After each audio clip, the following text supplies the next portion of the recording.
All right, do I have a motion to return to open session, board? So moved. Second. All right, Sue and Marty. When you're ready, Ms. Osborne. Okay, Ms. Bond? Ms. Franklin? Yes. Ms. Graham? Yes. Mr. Hudson? Yes. Ms. Cass? Yes. Ms. Parton? Yes. Mr. Chewbacca? Yes. 7 in favor. Motion carries. Do I have a motion to certify closed session that to the best of each member's knowledge, only public business matters lawfully exempted from open meeting requirements by Virginia law were discussed in the closed meeting to which the certification applies, and only such public business matters as were identified in the motion convening the closed meeting were heard, discussed, or considered? So moved. Second. Penny and Sue? Okay, Ms. Bond? Yes. Ms. Franklin? Yes. Ms. Graham? Yes. Mr. Hudson? Yes. Ms. Cass? Yes. Ms. Parton? Yes. Mr. Chewbacca? Yes. 7 in favor. Motion carries. We're back in open session. We'll start tonight. Before we start tonight's meeting, I'd like to acknowledge the horrific tragedy that happened on November 7th when we lost 2 of our high school students. This has had a profound impact on the families, classmates, teachers, and friends of these young people, as well as our whole community and the board. So I'd ask that you please join in a moment of silence for the young lives lost on that day.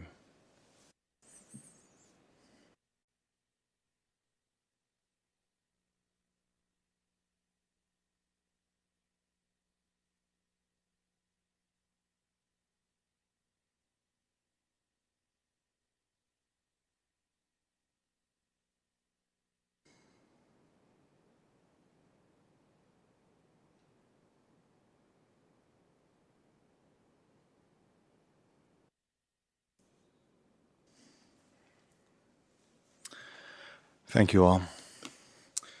All right, next on the agenda, we have our MCPS mission and belief statements. Our student representatives tonight are Jomana Amin from Christiansburg High School and Naomi Ramos Mendoza from Eastern Montgomery High School.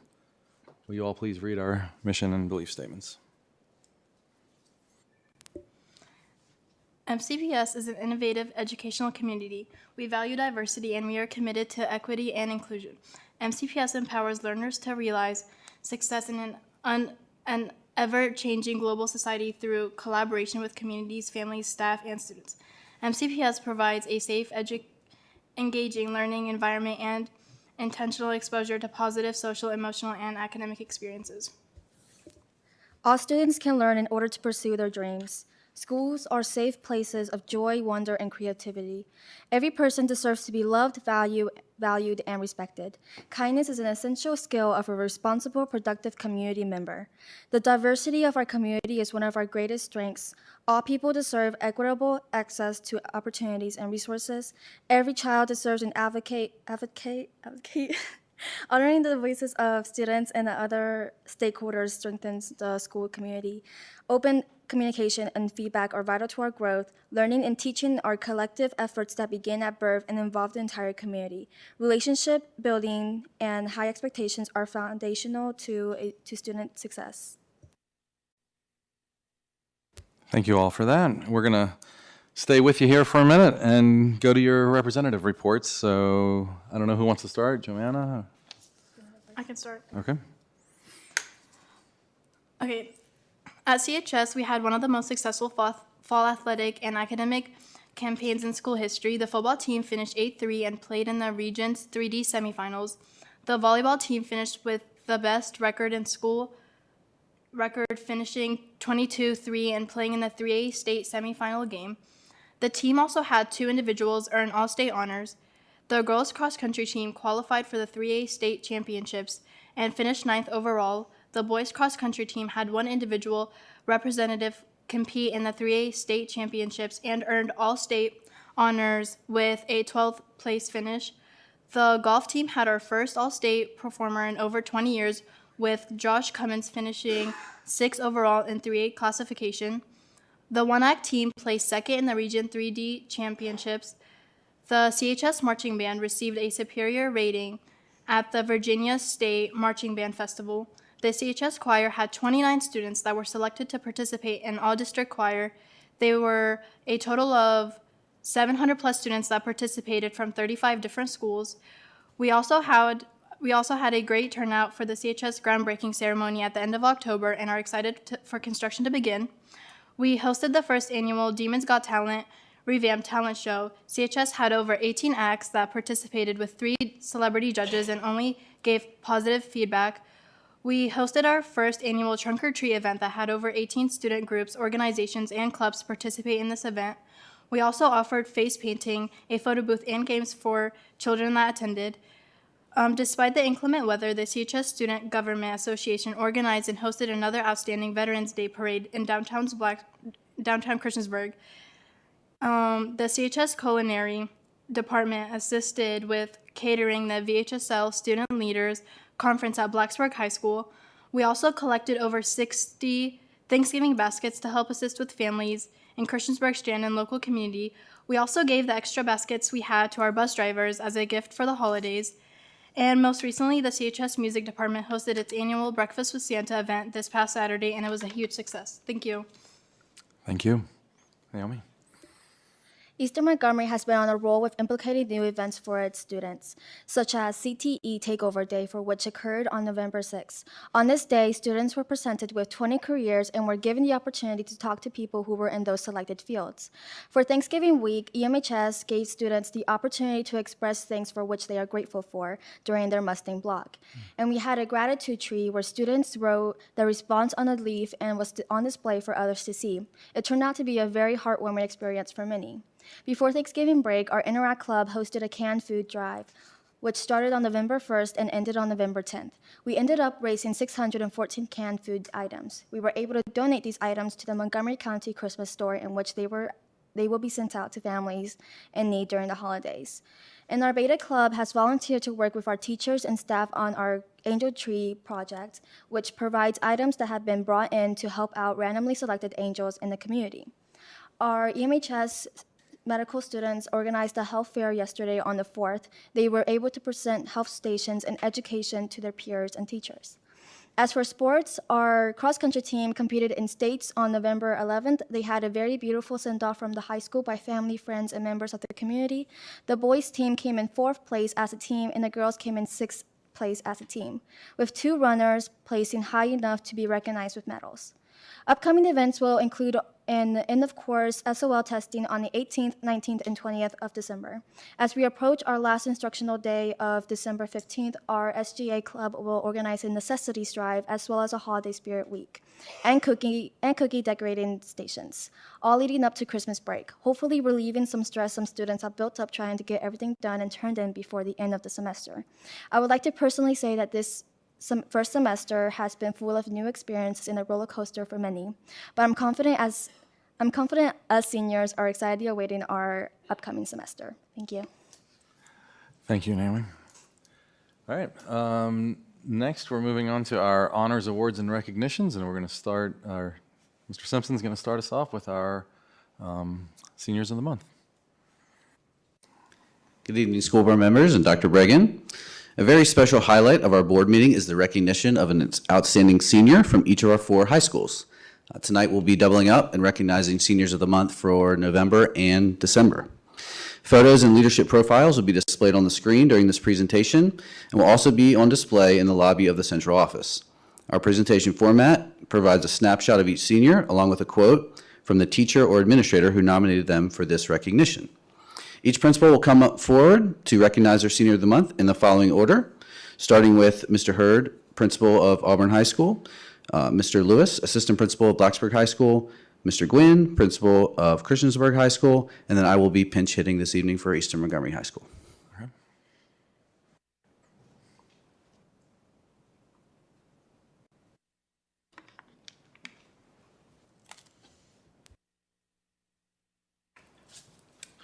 Good evening.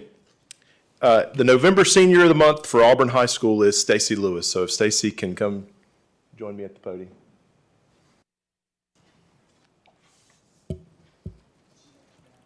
And as well as her family, I'm sorry. Come on up, Mom and Dad.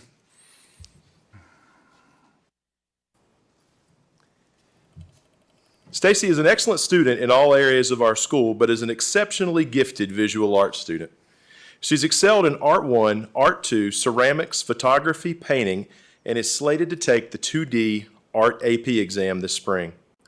Stacy is a natural leader and has served as National Art Honor Society officer for the past 2 years, this year as president. Stacy has also been an excellent athlete at Auburn High School, as well as she has been a member of 4 state championship volleyball teams and was named first team All-State this past year. She's also an integral member of the indoor and outdoor track teams and soccer teams, rarely having a free moment. Stacy's had a tremendous impact during her time at Auburn in the classroom, on the playing courts and fields, and as an artist. Stacy plans to enroll in a 4-year college and compete at the collegiate level for track and field. Congratulations to Stacy for being named the November Senior of the Month.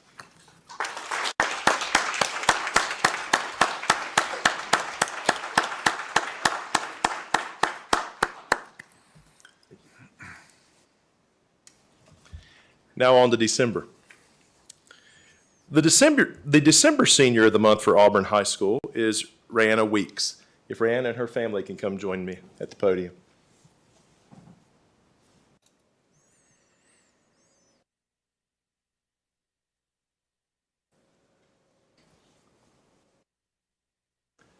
Rayanna is an incredibly intelligent young lady who always gives her best effort in all aspects of her academic work, is a quote from one of her teachers. Rayanna has shown to be a positive role model for her peers and has shown real leadership qualities in the classroom and as a member of the marching band. She's been a member of the marching band for 5 years and concert band for 6. She's been a member of the AHS tennis team for the last 3 years, winning a team state championship. Rayanna has been named All-District Band and Choir as well as All-State Choir and is also a member of the National Beta Club. Rayanna plans to attend New River Community College for 2 years and then transfer to a 4-year college to pursue a career in either music or in a medical field. Congratulations to Rayanna for being named the December Senior of the Month.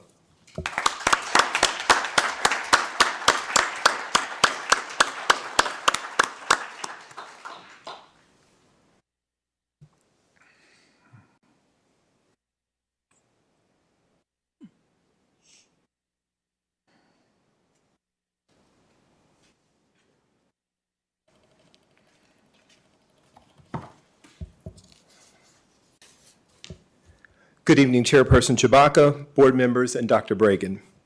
It is my honor to introduce to some and present to others our November Student of the Month, Ms. Nezreen Kadiri, if she's here, which I did not see her and I don't believe she is. But if it pleases the board, I would still like to read the statement that the faculty wrote about her. Please. Nezreen has been one of the most exemplary students every single month since I first met her in August of 2021, when she was enrolled in French 3. Now a student in AP French Level 5, Nezreen continues to model high-quality work in everything she does and raises the caliber of learning of our learning community, all while encouraging every classmate in their own language acquisition journey. Nezreen joyfully goes above and beyond in both spoken and written language production, asks astute and insightful questions eliciting high-level learning, and makes intricate connections within the subject of French, as well as other disciplines and beyond the classroom. Nezreen commands the utmost respect of her peers and faculty alike, involving herself as a servant leader in her school community, serving as president and vice president of the BHS Muslim Student Association, National Honor Society secretary, officer of the Random Acts of Kindness Club, co-captain of the Blacksburg High School varsity girls soccer team, and etc. Finally, Nezreen extends her involvement to the greater community as a member of the Blacksburg Volunteer Rescue Squad. I feel immensely honored to recommend such an outstanding individual for Student of the Month.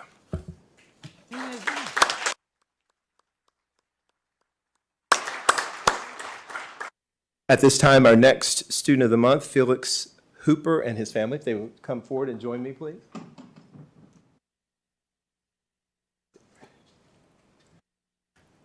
His parents, Robert and Rebecca Hooper, are with us as well.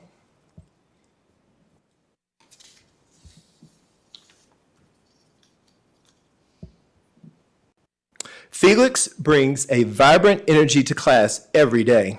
He comes ready to learn and provides thoughtful contributions to all class discussions. Felix is quick to help and support his fellow classmates if they have questions or need someone to explain an idea or concept. Felix excels in the fine arts. He is a dedicated performer for our theater program. And prior to knowing him, his performance in last year's Cinderella made him a standout from the rest of the cast. He was able to translate his theater and acting background to our Constitution unit from earlier in the year. Felix took his acting skills and energy, giving a fantastic impersonation of Ben Franklin at the Constitutional Convention. His future plans include, after attending New River Community College for 2 years, he will then transfer to Virginia Tech with a major in communications. Congratulations, Felix. We're proud of you as a Blacksburg girl.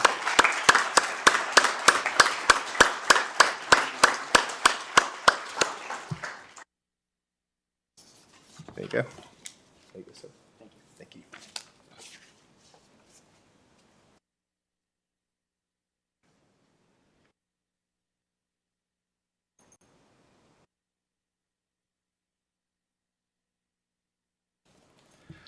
Good evening, members of the board, Dr. Bragan, and student reps.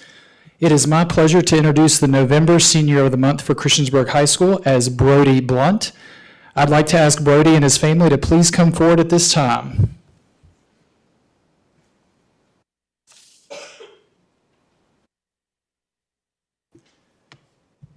And after we finish talking about Brody, he's going to hustle out of here because he's got to go play in a basketball game at Christiansburg High School. So please excuse him for that. When asking one of his teachers to describe Brody, they said, "Brody is one of the best young men I've ever had the privilege to coach. He is humble, hardworking, committed, accountable, smart, selfless, and tough. He embodies everything I want to build in all of our players. If my son grows up to be like Brody, I will be a very proud father." Brody also contributes brilliantly to class discussion and is one of the most polite students I've had in 26 years.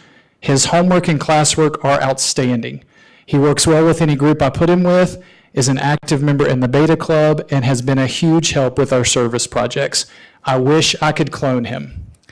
Brody's future plans are he's been accepted to both the University of Virginia and Virginia Tech. Fortunately, he's going to stay local and be a Hokie. And he plans to major in business and finance. So congrats to Brody for our November Senior of the Month.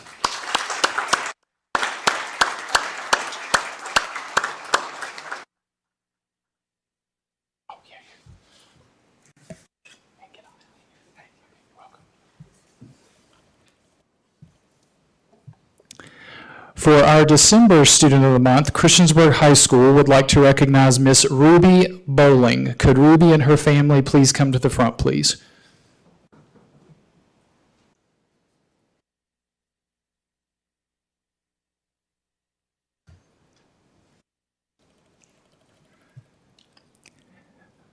When asking one of her teachers to describe Ruby, they said, "Ruby is kind, dedicated, respectful, and a hardworking student.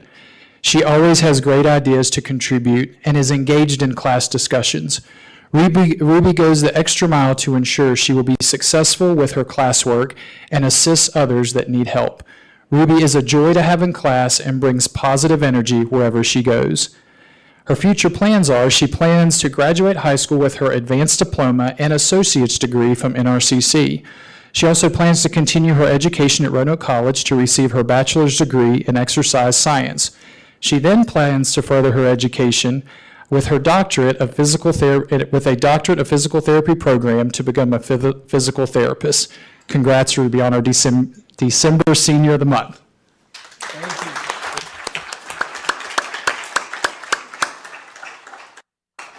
Thank you all. Thank you. The Eastern Montgomery High School Senior of the Month for November is Caden Roop. Caden is here with her family, and I ask them to come forward at this time.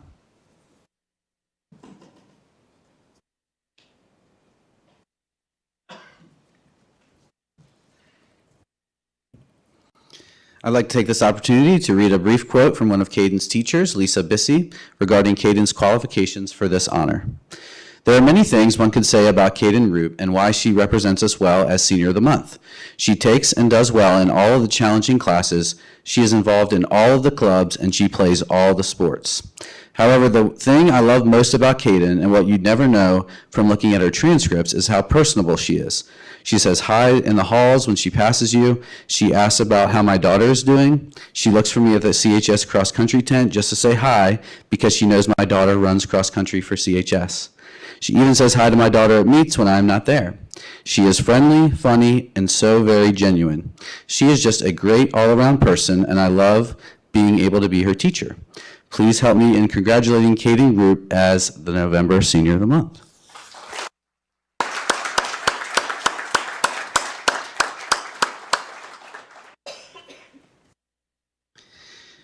Next up is the December Senior of the Month for Eastern Montgomery High School, Zay Guthrie. Zay and his family are unable to be here this evening, but we wanted to move forward with the recognition.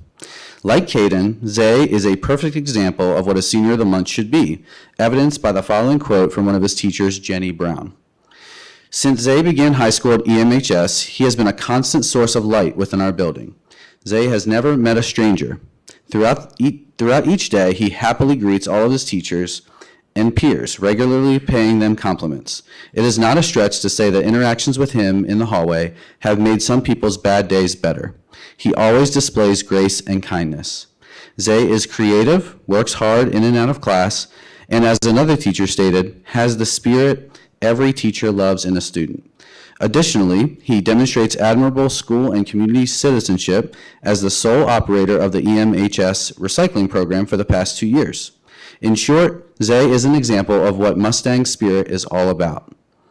After graduation in May, Zay wishes to return for the Virginia Tech on-campus transition program, where he will further develop his academic, vocational, and independent living skills. Zay dreams of a career in which he will be able to help others. He can see himself working with younger kids or in a support role within a healthcare system. It is without a doubt that wherever he ends up, he will continue to brighten the days and lives of those in which he encounters. We are proud Zay is a Mustang. Thank you and congratulations, Zay.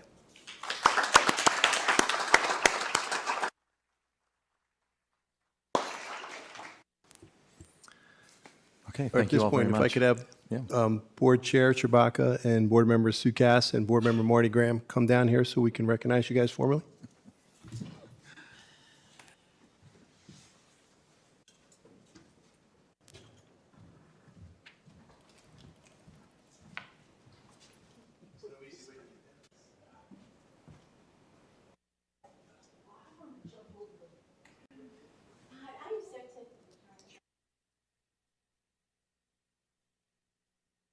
If I could sing, I would sing.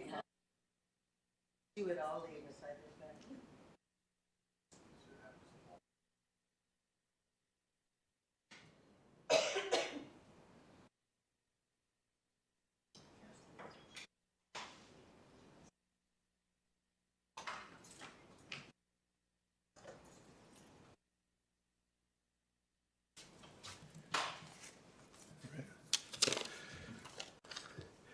Thank you for that minor indulgence. School board members and members of the public, we wanted to take this opportunity to recognize some school board members who have dedicated time and years of service to the Montgomery County Public Schools.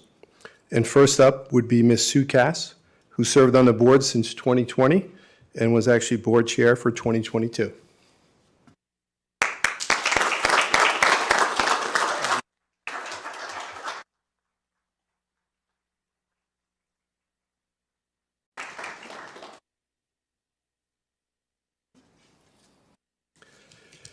Next up is our current board chair, Mark Chewbacca, who's been on the board since 2016, and he was the board chair for this entire year. I got to know him really well, working closely with the board chair. So thank you for your years of service, Mr. Chewbacca.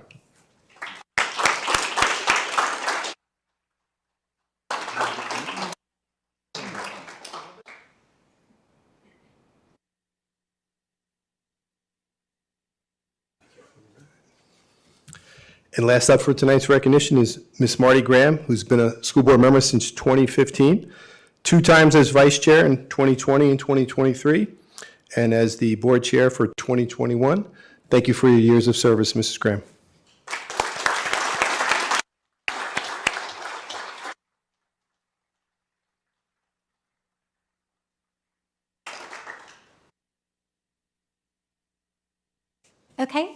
The board will now take a 10-minute break to thank our honorees for being here today.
So far, so good. You're doing good.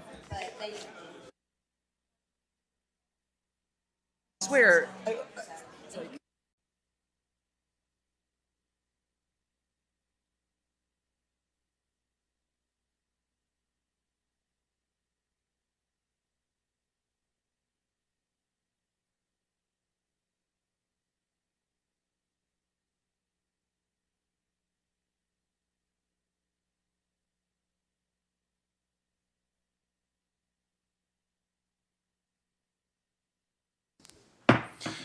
All right. So next on the agenda is the employee budget presentations.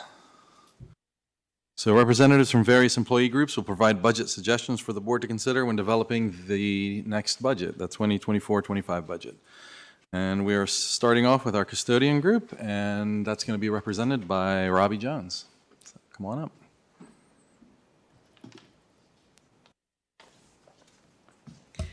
Good evening, Chair Tabaka, members of the board, Dr. Braken. I'm Robbie Jones, the custodial manager for Montgomery County Public Schools, and I'm standing in tonight for Chad Jones. He had a prior commitment. I want to start by thanking you for your support. I want to tonight to just remind you of the needs of the custodial department. First, I would like to discuss with you is equipment and supplies. We have not had any new equipment in 5 years. So much of our equipment is old and needs to be replaced as the equipment breaks down easily and we're without equipment until it's repaired. And I feel as though it would be more cost-effective to buy new equipment. In addition to equipment being old and needing to be replaced, some schools just need equipment in general, and a lot of schools don't have the same matching equipment as other schools. Having matching equipment is important to getting our jobs done correctly and helping us be as productive and efficiently as possible. Supplies, that's another one. This includes anything that's used to clean with, such as chemicals, personal protective equipment, mops, buckets, brooms, anything that goes along with that. Also, the custodial budget covers toilet paper, paper towels, and hand soap. So, just like everything else, the cost of that's going up. So please keep that in mind. And lastly, I would like to just touch base is a concern with our custodians that we need a better living wage. So many of our custodians who are starting at the bottom of the pay bands make less money per hour than going out and working a job in fast food. This is something that needs to change if funding is allowed. In addition to custodians, I also know that many of our warehouse and grounds crew employees are in the same boat. They need better living wages to support their families. We're constantly shorthanded, and it makes it harder for us to do our jobs. Better wages could get us closer to being full-staffed, as we may attract more people to work, which will in turn make it easier to provide a cleaner and safer environment for our students and staff. In closing, we appreciate all you have done to support us in the past and hope that you will consider our needs in preparing the 23-24 budget. Thank you. Thank you, Ms. Jones. Next up for the administrative aid, instructional aid, lunch and recess aid, and registrar aids. That's going to be Ms. Connie Blos. Did I say that right? You actually got it right. Okay, great. Good evening, everyone. This evening, we basically only have two things that we are asking for, and one of them is basically for the junior high and the high school. We're asking to be moved from 6.5 hours to 7 hours. The reason behind this is we are doing bus duty now in the mornings and in the afternoons, and we're not being paid for the extra time that we're out there. So if we can be moved up to 7 hours, this would cover our time that we are actually spending in the building. And the second is the pay increase. As everybody else, we all are looking at having second and third jobs in order to make the payments that we need to do. Especially for me, I had to bring a car payment back on board this year, and now my budget is stretched to the point that I'm living from paycheck to paycheck again. And with health issues and stuff, I cannot do a second or third job, so I need to find some way of doing a revenue increase. And I'm not the only one in this boat. In talking with several other people, they also said that they were to the point now that they were so tired from working at school that when they went to the second job, they wasn't being feasible enough that they had to give that job up. And now they're living from paycheck to paycheck also and not having enough money to support their families. So that's what we're asking for, is for at least the junior high and the high school paraeducators to be moved up to 7 hours and for a pay increase. Thank you. All right. Thank you, Ms. Willis. Next up is Jamie Warren, who's going to be representing carpenter, buildings and grounds, electrician, HVAC, painters, plumbers, program managers, and project managers. Hello, my name is Jamie Warren. I'm here representing the facilities department. First of all, I'd like to thank you all for everything you do and thank you for your time tonight. I've been working at MCPS for 11 years and been the lead electrician for the last 6. Each group in our department faces many challenges every day. For example, in my trade, it's lights. We got to keep the lights on. We've went without a bucket truck or a lift to work on parking lot lights for several years now, and it's becoming a safety issue because we have no way to reach them. I believe we're in the process of purchasing a lift, which is great, but once we get the lift, we still need money to fix the lights. I've suggested that every year we take a couple schools and convert like all the parking lot lights to LED lights. It costs a lot, but in the end, it'll be very beneficial. We have tons of square footage to maintain. We need a budget that will support our needs. Nobody likes telling teachers or principals that we can't fix something or do something because we don't have money. It's a horrible thing to have to tell them. Another group that's struggling with this is our building and grounds crew. They've been asking for new mowers for several years. I believe I was up here last year asking for mowers for them.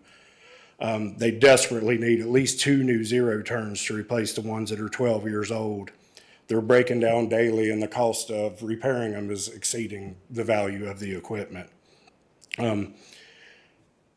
We've also lost 2 trucks in about 4 years ago that were never replaced. Those trucks were used for mowing and snow removal. When a snow or ice event hits this winter, we'll be down 2 snow plows and a salt spreader, which can be the difference between being out of school a day or 3 or 4 days if we don't have the equipment. Also, our HVAC department is facing a lot of challenges. The cost of their material and replacement parts. We need to be able to keep parts on the shelf in stock so that if something breaks, we don't have to wait weeks or even in some cases months to get a part to fix a heat or air conditioner.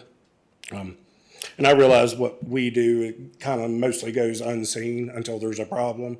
But when there's a problem, we need to be able to fix it as quickly and efficiently as possible. And we need a budget that will help us do that. Thank you. Thank you, Mr. Warren. All right, next up we have Kim McGee, who will be representing bus aides, bus drivers, transport, and mechanics. Good evening, all. It's a pleasure to be here, and thank you for listening to our needs. After listening to some of the others, our transportation department, we're actually faring pretty well. We have a nice fleet of buses. When you compare us to other counties, our buses look pretty good. We've got some new buses, and even our old buses look pretty good. So thank you for that. I want to thank you all for the new bus washing machine that we were able to purchase, and it's been very efficient and effective. It saves water, it saves time, and it sure makes our buses look a lot better. And it makes us proud to drive around in clean, nice buses. And when I talk to my people, the most pressing need that we seem to have is we can't keep drivers. It's tough out there being a bus driver. And I think that maybe if we could offer the new people coming in maybe health insurance. When you ask people what they most want, that's the first thing they say. Gosh, if we just had some benefits and health insurance, we'd be more likely to maybe stay or maybe entice more people to come and stay with us. So I guess our most pressing need would be maybe health insurance for our drivers and our aides. Thank you all very much. Okay. Thank you, Ms. McGee.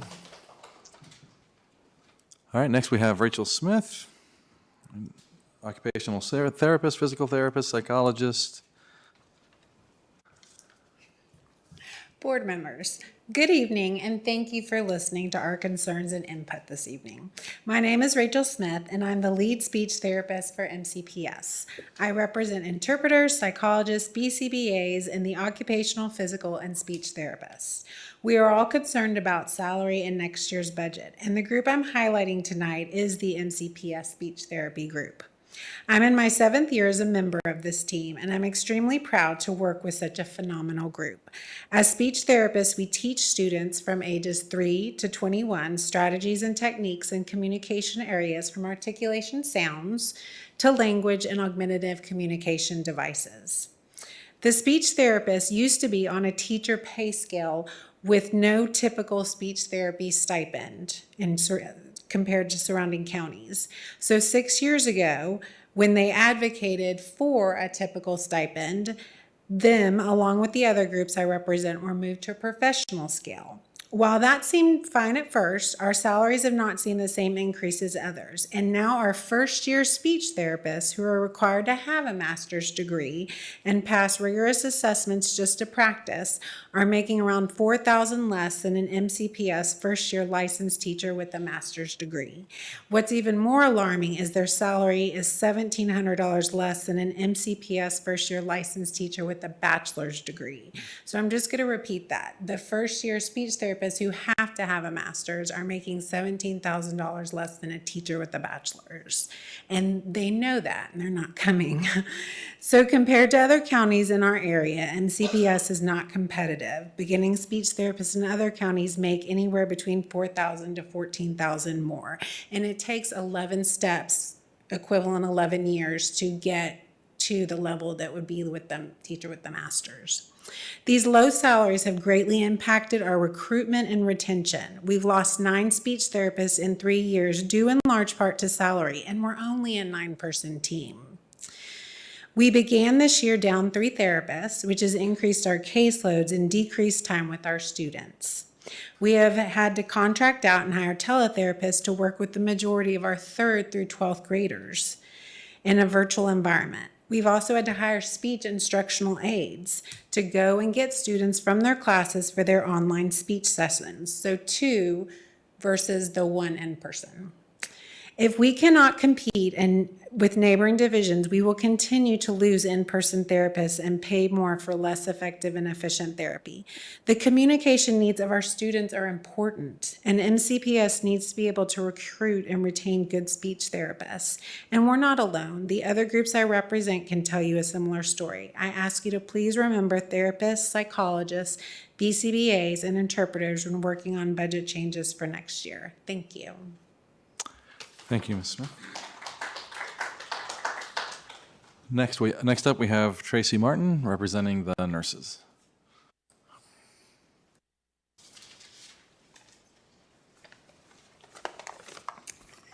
Good evening, board members. My name is Tracy Martin. I'm the school nurse at Eastern Montgomery High School, and I have been in my position for 17 years. A little background about myself. I've been a nurse for 30 years. Kind of scary, with an ER background, and since working for Montgomery County Public Schools, I've actually continued to work on an as-needed basis at the local ER in Blacksburg, mainly for 2 reasons. One was to supplement the cut in pay that I was taking. I did take that job primarily because my kids started school, and it put me on their schedule, and their dad traveled a lot for work. So I had to work a lot of still, like tomorrow I work all day at school, and then I go and work 4 to 8 in the ER afterwards. The other reason is, at first I didn't know if I would like it. It's very different. Turns out I love being a school nurse, and I think that's why I've been one now for so long. I always tell my family and friends that it is much different working at a school versus a healthcare company, but it's a needed job. I'm thankful for it. I'm thankful that I can have a positive impact on our community, and I think we do, speaking for all the nurses. Nurses are the only healthcare source in the building, and with that comes a lot of responsibility. I think we lived through that through COVID. We provide health services that increase school attendance and prevent the control and spread of communicable disease. As expected, I mean, everybody knows we have daily student visits. To include like evaluating sickness and or injuries, administering prescribed medications, and diabetes monitoring and education. In all the schools, we have state-required hearing and vision screenings and provide key referrals to parents and help utilize community resources to help our students. For example, like getting glasses, getting to those specialists that they need to get to, or kind of case managers per se. School nurses help our schools stay accountable. We prompt compliance with federal and state laws, which include verification of physicals and immunizations for children. We also play a key role in the evaluation and treatment for plan of concussions. But nurses are also there for staff. I see a lot of staff on a daily basis. We educate students and staff on managing their own health care and guide them in those directions. We also are CPR instructors. We provide CPR certification for all staff and coaches for licensing and for VHSL requirements. Some things that you may not know. Within Montgomery County Schools, we have registered nurses like myself, and we also have LPNs working in our school. There are some differences. Did you know that the RNs that work in the Montgomery County Schools carry additional responsibilities, which include conducting staff trainings? These are like when they want to go on field trips, which there's a lot. Those staff trainings are like medication administration, diabetes management, EpiPens, albuterol inhalers, emergency training, and seizure training. And what that means is not just for our own school building. For the example, myself, I actually trained all of Eastern Montgomery Elementary before I even did my own trainings at my own school, because LPNs cannot do it. They have to work under the supervision of an RN. Another thing that the RNs only can do is we generate funds by completing Medicaid billing, and future billing with other insurance companies is actually coming down the pike now. RNs also do the TB screenings for new employees. Do you know also that all of our school nurses only get paid for a 6.5-hour workday? Now show me one that just works those hours, and I'll use myself for an example. Do we choose to be at school for the whole day, or is it more important to have the nurse there like when school starts, or stay until all the children are on the bus safely? I mean, that's hard to make a decision, and sometimes I'm there before a lot of people in the building and I leave late. You have to stay and wait for that kid to be picked up from a parent, who they were too sick to ride the bus. Or they got injured, right in PE at the end of the day. Also, do you know, for several years now within our school nurse family, we have designated team leaders. We have a team leader for high school, which is myself. We also have a team leader for middle schools and elementary schools. What does that mean? Well, we put these into play so nurses would have someone to run questions and concerns through without 20 nurses trying to contact our lead nurse, who's very busy himself. We get no extra compensation or stipend, but we do this because we are team players and we like being a team. Remember, we're the only healthcare person within our buildings. Just like everyone else, nurses have to be off from time to time for work, like illnesses, appointments, anything like that. Right now, we only have 7 substitute nurses and really only 4 that are working on any type of regular basis. We need subs. It is important that we have a nurse in every building. we not only utilize subs for when we need to be out, but we also use subs to help with those state-required health screenings. And they also help the 4 larger schools whose nurses are barely treading water because of the sheer student body size that they serve. One of the reasons for lack of subs, just like everything else, is the lack of money. Right now, Montgomery County Public Schools pays an RN substitute $26.51 an hour and LPNs $25.24 an hour. Pulaski County, right next door, pays RN substitutes $30 and LPN subs $25. In ending, I want Montgomery County Public Schools to keep the awesome nurses that we have, because we do have some. And we want to attract other great candidates for our positions that we have open. We actually got a new nurse for one of our elementary schools, and she lasted 2 weeks. She said she had no idea what all the job entailed, and she could not do it. And so we're actually looking for another candidate for that position now. We are the healthcare experts in our building, and without significant salary increases for both full-time nurses and our subs, staffing is a huge issue. Thank you. Okay. Thank you, Ms. Martin. Next up, we have Lori Walls, representing the administrative assistants, bookkeepers, HR, payroll specialists.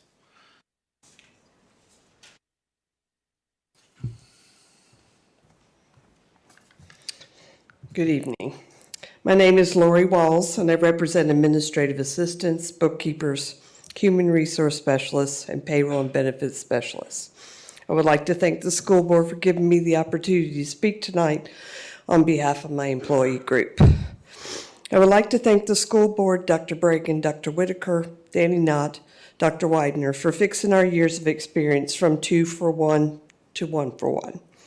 This makes a huge financial difference for your loyal employees. They, along with the other employee groups here tonight, are what makes Montgomery County special.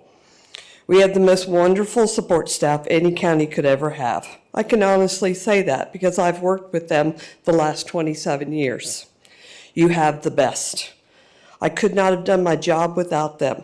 They have trained me and have always been there to support me, whether it was building a schedule, saving a lunch for a student who missed lunchtime, cleaning up after a student who just got sick in my office, fixing a Chromebook or my computer, finding a lost lunch on a bus, delivering the mail so I could get my reports to the central office in a timely manner, delivering supplies, hiring those wonderful workers, or giving me a paycheck every month. They are the kindest, most hardworking people I know, while always coming in with a smile on their faces and a warm greeting for all of us. I have observed this in the school and now in my work at the school board office. They give 100% and would do anything for us. These employees are your foundation. They work tirelessly every year to make sure our schools are staffed, our students are registered, fed, picked up, dropped off each day, supplies are ordered and delivered. All employees are paid, our buildings are cleaned, our devices are working properly, and equipment is repaired, all of which gives our students and staff a great opening to the school year. They continue to maintain that level of care throughout the school year and into the summer. Their responsibilities never end, and they do give them all with such grace. I would like to ask that we revamp our salary scale. We've been requesting this change since the school year 2009-2010. At that time, our beginning salary was $11.17 per hour for school administrative assistants and $11.54 an hour for bookkeepers, payroll, central office administrative assistants. Instead of a new salary scale, we received pay bands, and in some cases, people actually lost the income they would have gained had the steps remained in place. Thank you for restoring our steps. The steps alleviate placement interpretation for new hires. With that being said, comparing the current salary of $13.49 per hour with the one in 2009 of $11.17 per hour, our employee group has increased by only $2.32 per hour over the last 14 years. When we compare teachers' current salary of $31.92 per hour to the 2009 amount of $21.29, we see that they received an increase of $10.63 per hour over the same time period. Over the years, we, along with the other employee groups, have received a percentage increase. MCP is great about giving everyone the same increase. The problem is, over time, the scales become skewed, and a 5% of our salary compared to a 5% of a teacher puts an even greater divide in the rate of growth between the employee salary scales. The teacher scale grows at a much higher pace than ours. It has been 14 years, and the need to fix the salary scales for your support staff is great. Therefore, we are asking for a new scale proposed in the handout. Our proposed new salary scale reflects $16.87 per hour or more for the beginning salary, with steps moving accordingly. If we are to be competitive with surrounding counties, Virginia Tech, Radford University, and several industries, we need to change the salary scales. The beginning salary must start at $16.87, if not more, and move steps accordingly. In Montgomery County, Virginia, a living wage for one adult with no children is $16.51 an hour. The second request would be to place anyone who's a bookkeeper on the bookkeeper salary scale. For example, an elementary school administrative assistant is not considered a bookkeeper, yet she handles all the bookkeeping responsibilities for the school, is audited yearly, and does this along with all the other office duties. A huge amount of money is not required to make this change and acknowledge everything they do. At the middle and high school levels, these same responsibilities are shared by 4 to 5 different people. Thank you for all you do for the students, staff, and faculty of MCPS. I know and appreciate that you do the best with the money that you receive from the Board of Supervisors and the state. Thank you for your time. Thank you, Ms. Walls. All right. Next up, we have Tara Almoni, representing technology. Did I pronounce that right? You did. Close enough, Almoni. That's great. Thanks. Chair Chewbacca, members of the board, and Dr. Bragan, my name is Tara Almoni, and I am a systems analyst in the technology department. Let me start this evening by thanking you for all that you do for our students, teachers, and staff in Montgomery County Public Schools. I also want to ask that you please bear with me because public speaking is not my forte. I'd like to provide you with an overview of our department and what we are currently working on for the division.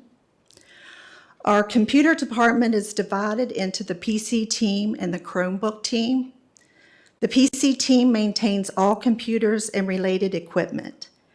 They are preparing for the installation of new computers and monitors at the middle schools because the old computers cannot support Windows 11. Windows 10, which is currently installed on all computers in the buildings, will reach its end of service life by next year. Therefore, the PC team will need to implement Windows 11 on all computers throughout the division. They are preparing for two-factor authentication when logging into computers and programs using Google logins. They are also working to implement Raptor Alert, which is a security alert system at all buildings throughout the division. The Chromebook team maintains and repairs all Chromebooks. This is a constant task because we currently have 15,000 Chromebooks in our console. Montgomery County Public School provides Chromebooks to all students, teachers, and a majority of the other staff members. We have a part-time staff member that maintains the Chromebook helpline. Our audio-visual team maintains the phone systems, security cameras, intercoms, and technology equipment such as view boards, TVs, network cabling, in all the Montgomery County Public School buildings.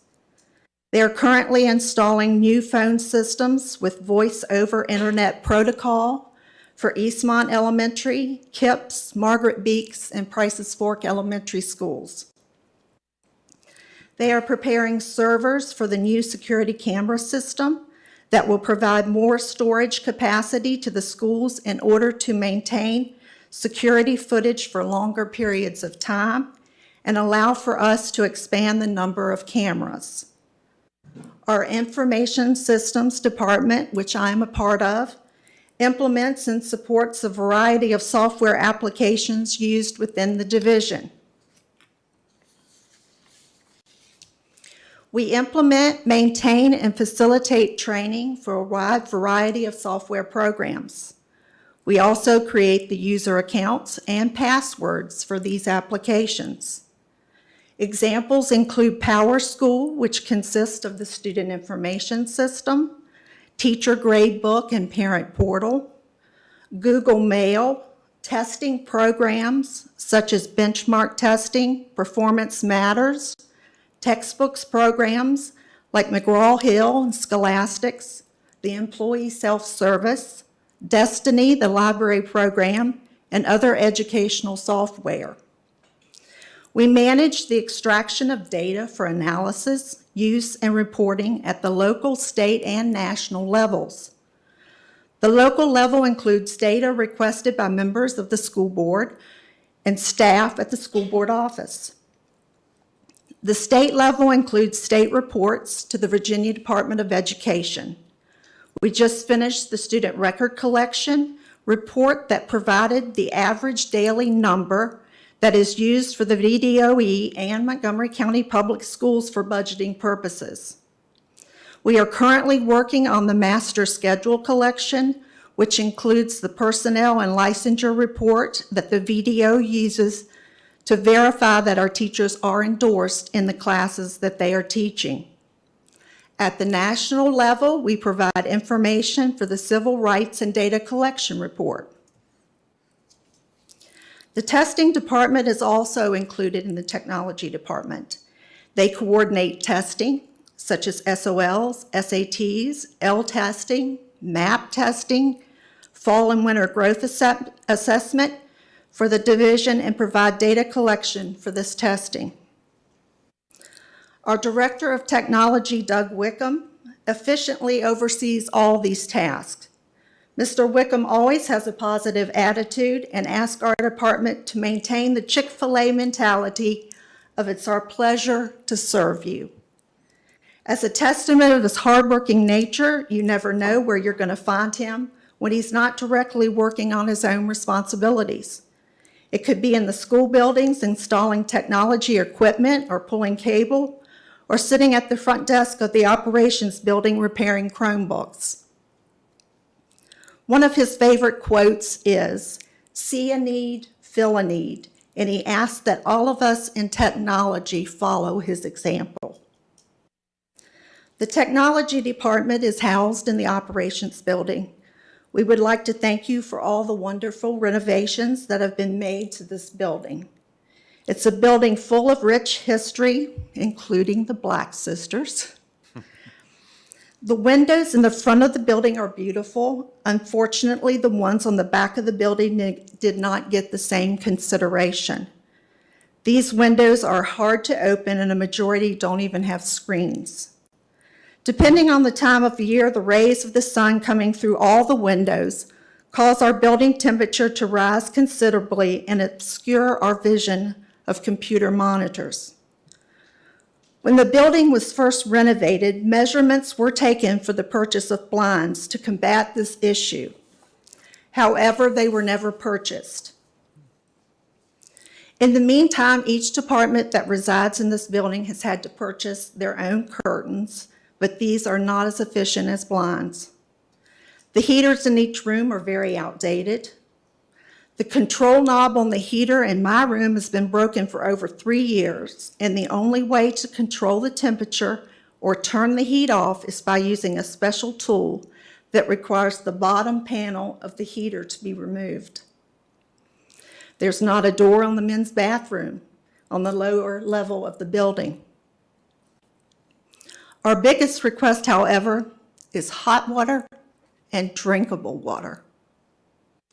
We have been told that the water will warm up if we allow it to run for a while. We have found that it takes at least 30 minutes to get to almost lukewarm temperature.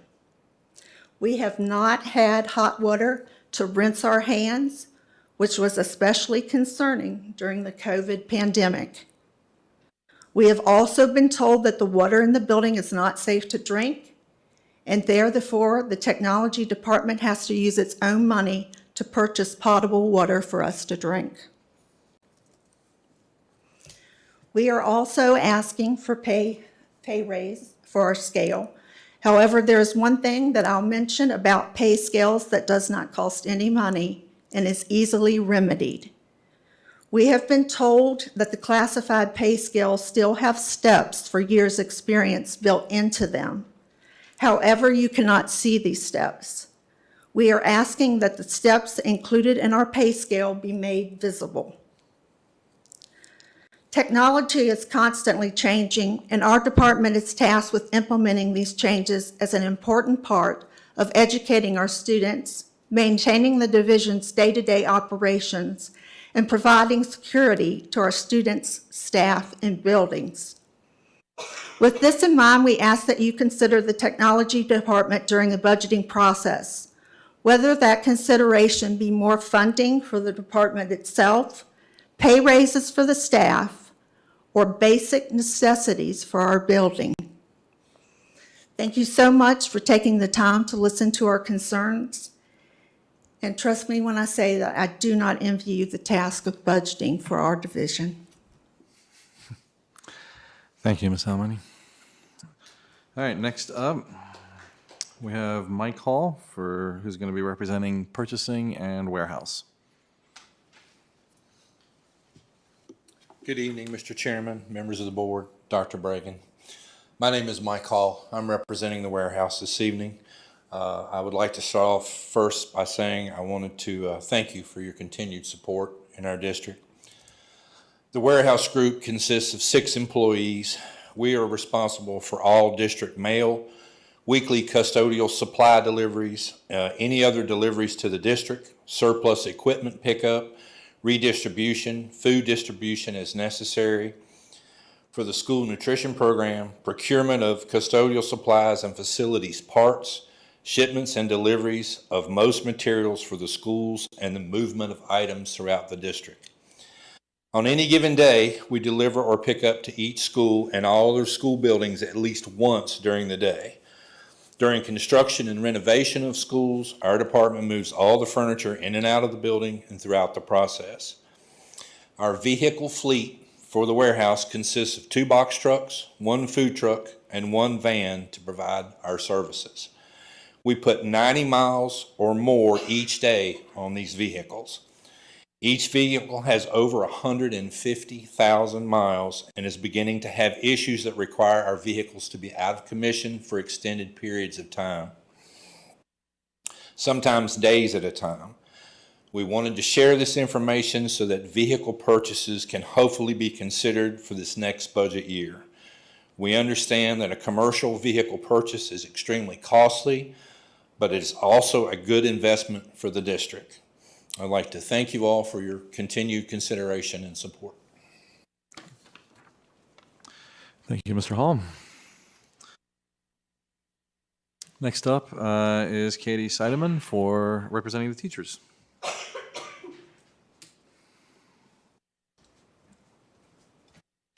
Good evening, Chair Trabaka and members of the board. My name is Katie Seidemann, and I am the president of the Montgomery County Education Association. Thank you for inviting me to speak to you tonight. Before I make my presentation, I'd like to thank my colleagues for their work and their presentations this evening. I ask that you listen to their needs and honor their requests as best you can. Thank you for the opportunity to speak on behalf of our MCEA members regarding the budget. A successful school division requires a strong team of professionals working together to achieve the best working and learning conditions possible. I will discuss 5 budget-related areas that we believe are important to the continued success of Montgomery County Public Schools. Number 1, salary. The MCEA fully supports Dr. Bragan's proposed 5% salary increase for all employees. This enhancement will continue to allow MCPS to be competitive when it comes to attracting and retaining highly qualified individuals. As you are well aware, inflation continues to be a major problem. Many of our employees are single-income households with massive amounts of student loan debt. When the costs of basic goods and services increase, it can in turn cause financial stress if salaries remain stagnant. We need at least a 5% enhancement to counteract increasing inflation. Inflation, however, is not the only reason 5% is reasonable. MCPS employees have gone and continue to go above and beyond the call of duty. Not only have educators adapted to the current and previous situations, but they have done it with professionalism, enthusiasm, and care for students. Virginia's average teacher salary is $6,787 below the national average, which in turn ranks our state 25th nationally in regards to teacher pay.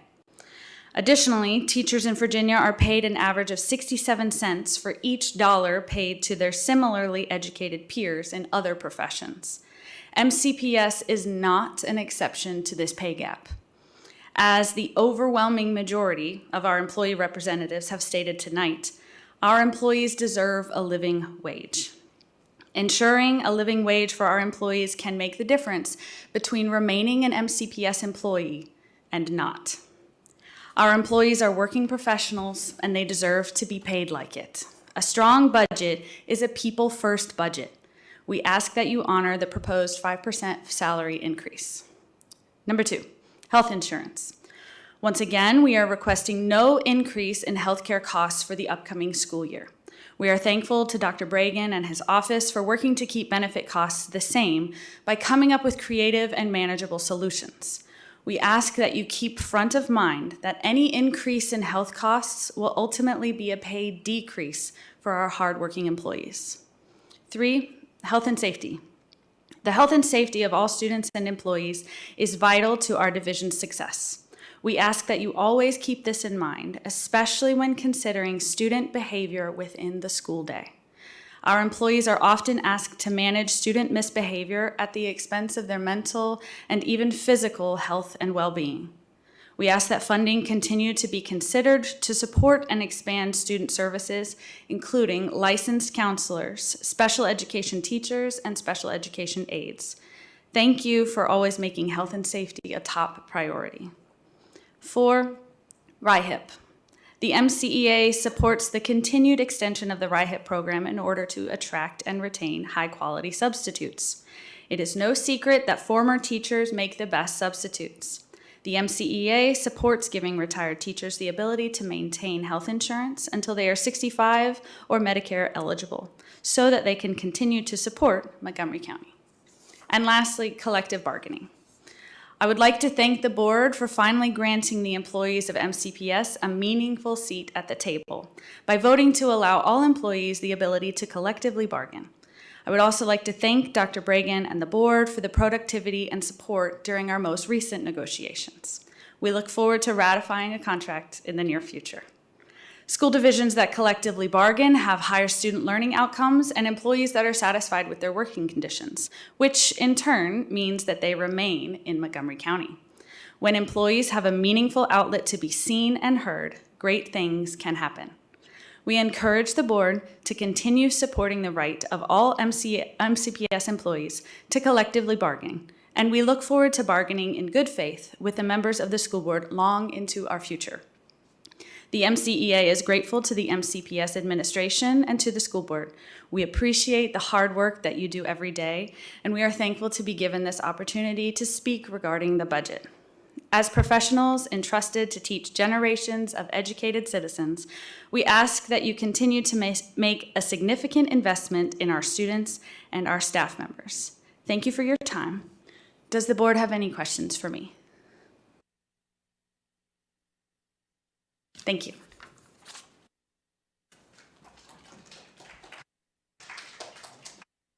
I'm sorry. And finally, we have Michelle Knotts, who will be representing the nutrition area.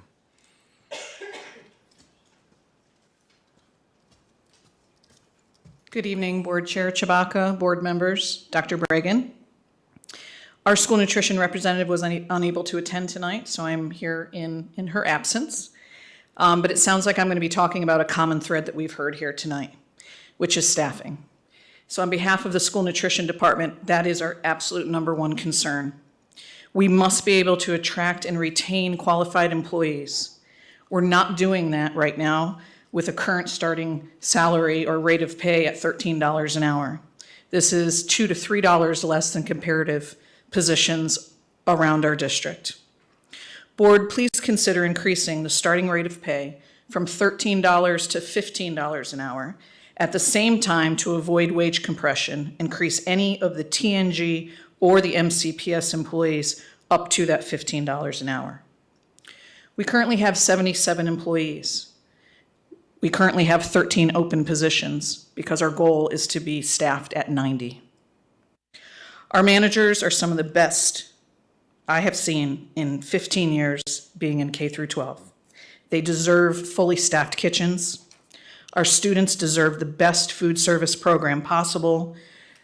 And I'm going to end by just saying again, we must attract and retain great employees. Thank you for letting me speak this evening. Thank you so much, Ms. Nuts, and thank you to everyone who spoke tonight on behalf of the employee groups. Obviously, the board cares very much about all of our employee groups, and hopefully the board will be having some more conversation about that later, especially as we get into our budget next year.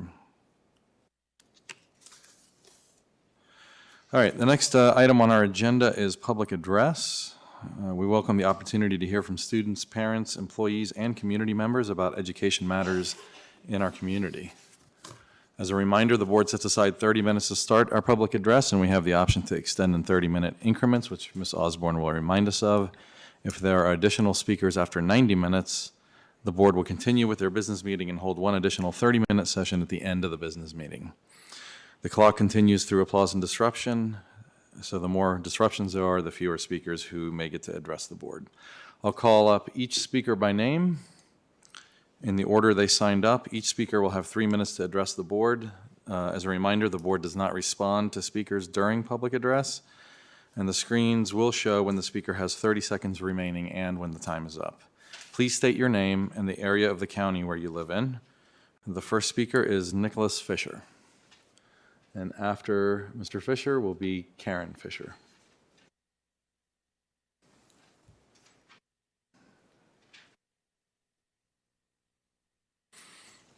Members of the board, Dr. Bregan, thank you very much for the opportunity. I am related to Karen, just so you know that, and we are both for 55 years. So anyway, I'd like to talk to you tonight about the recent violence that's happened to kids. Both students who died on October 18th in Blacksburg were victims. Both families are grieving. Both deaths leave us with many questions and concerns. Key among them is, do we have the services and the resources to respond to the signs that this might happen? Going back to Columbine in 1999, Virginia Tech in 2007, Sandy Hook Elementary in 2012, studies by the U.S. Secret Service and other groups tell us that there are always signs that what happened was very possible, meaning it was almost predictable that it was going to happen. There are signs, and I gave you, shared with you a list that I developed for staff that I used to work with called School Safety, Things to Watch For that can be done within the schools. It requires training of staff. Above and beyond all, I want to really encourage everyone to listen to the students. They will tell you when they're feeling unsafe. Every time I've worked in a school or a school system, the students talked to staff they trusted and let them know that they were frightened, that a weapon was coming into the building and they didn't want it there. Efforts at preventing such tragedies in the future must be community-wide efforts where people work with others outside their silos, working together to address issues such as suicide prevention, mental health, grief counseling, gun safety, and violence prevention. This has to be across institutions in this community. Schools cannot do it alone. It has to involve universities, healthcare agencies, social service agencies, and others. Finally, I want to say thoughts and prayers are not enough. Action is absolutely critical. Thank you very much for your time. Thank you, Mr. Fisher. Next up is Karen Fisher, and after Ms. Fisher will be Jennifer Poff Cooper. Thank you for this opportunity to speak. It's been 1 month. I'm sorry, Ms. Fisher, can you state your name and area of the county where you're from? Sorry. Karen Fisher. I reside in Blacksburg with Nick Fisher. So it's been a month since we suffered the violent deaths of 2 Blacksburg teenagers.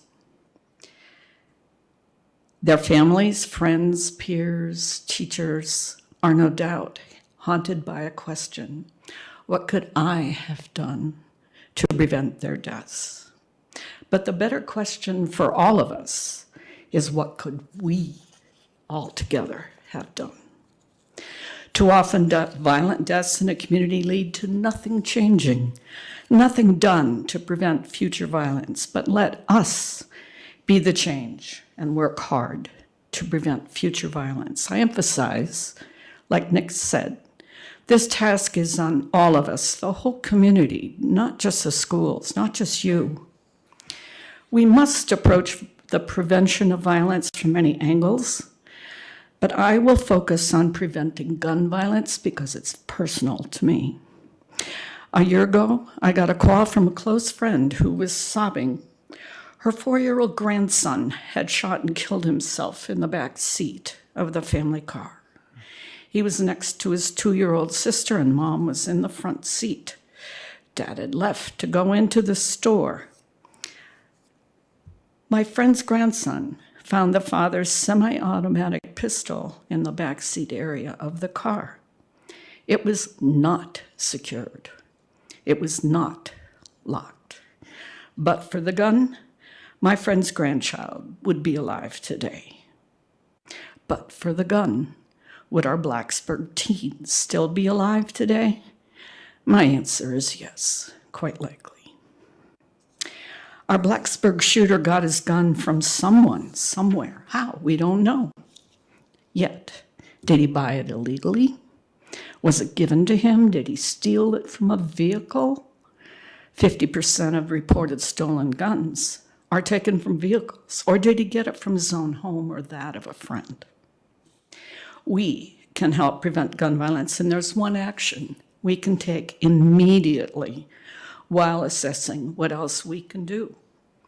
We can ask all gun owners in our community to make sure they secure their guns in their homes and in their vehicles. Secured guns are less likely to be used in suicides, murders, and unintentional shootings like that of my 4-year-old grandson. We can do this by launching a Secure Your Guns public campaign, which is free. It just takes our will to do it, and I ask the board to take the first steps to launch this campaign. Thank you. Thank you, Ms. Fisher. Next is Jennifer Poff Cooper, and after that, Tyndall Snyder. Good evening. My name is Jennifer Poff Cooper, and I reside in Christiansburg. I'm a graduate of Christiansburg High School, as are my children.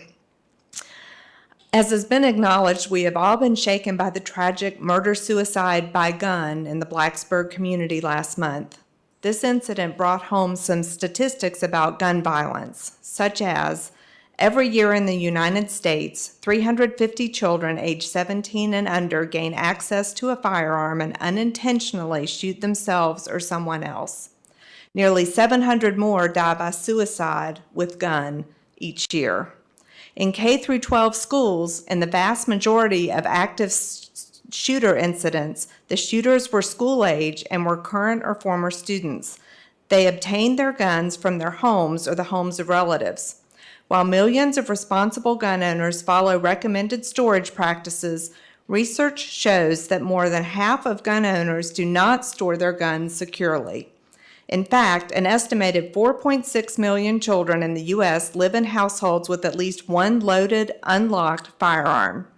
Oftentimes, the guns taken from the home and used by school-age shooters were easily accessible and were not stored securely.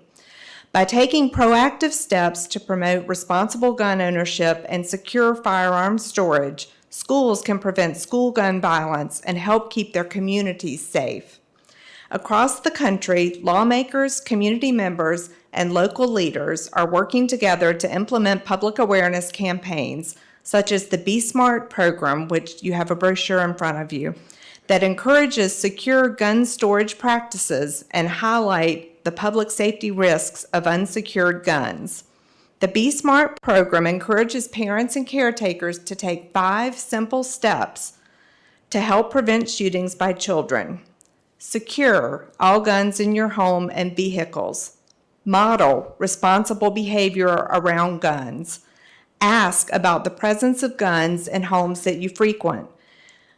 Recognize the role of guns in suicide and tell others to be smart. Since 2019, school districts have been passing school board resolutions to require that information be sent home with students to educate parents about the importance of securely storing any firearms they own. In some school districts, parents or guardians are required to sign and return a letter acknowledging that they have read the information. This type of action is a simple yet effective step that others can and should take to protect our students. Join the growing number of school districts around the country that have passed resolutions requiring that all student households receive information about secure gun storage. Moms Demand Action for Gun Sense in America, which I'm the local leader of, would like to be a Ma'am, I'm resource sorry, I to think you. Time is up. Thank you. Yep, sorry. All right, thank you, Ms. Cooper. Next up, we have Tyndall Snyder, and then after Ms. Snyder, we have Sarah Ovanik. I hope I pronounced that right. Good evening.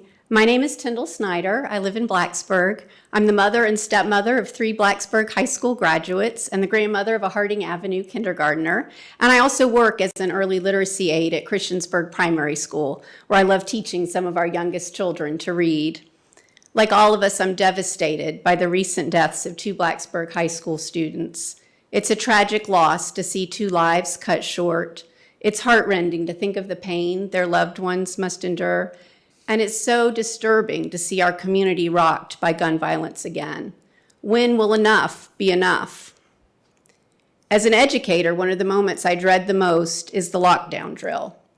Every time we have a lockdown drill at school, I'm forced to consider the possibility that the lives of the sweet children entrusted to my care could be placed at risk by an armed intruder. I have to think about the sacrifices I might be called on to make to protect them. I have to picture a tragedy unfolding in our little learning community.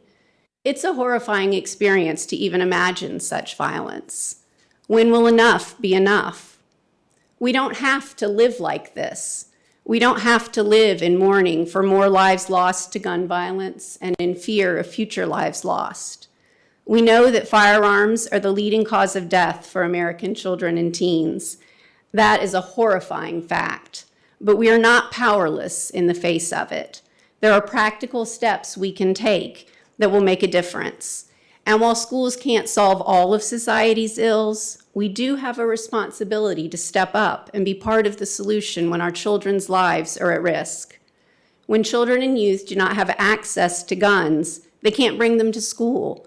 They can't turn them on themselves, their peers, or their family members. They can't accidentally injure themselves or others. Secure gun storage saves kids' lives and is the responsibility of adult gun owners. Our school system can take a step toward protecting the lives of our children by sharing information that educates families about the importance of properly securing firearms in their own homes and asking about the presence of unsecured guns in the homes their children visit. There are resources available, such as the excellent Be Smart materials that have already been shared tonight. And there are many individuals and organizations who are ready to partner with you in this work. Educating parents and guardians about the importance of secure gun storage is a meaningful, practical step we can take to not just say that enough is enough, but to really mean it. Thank you. Thank you, Ms. Snyder. Next up, we have Sarah Ovink, and after that, Carola Haas.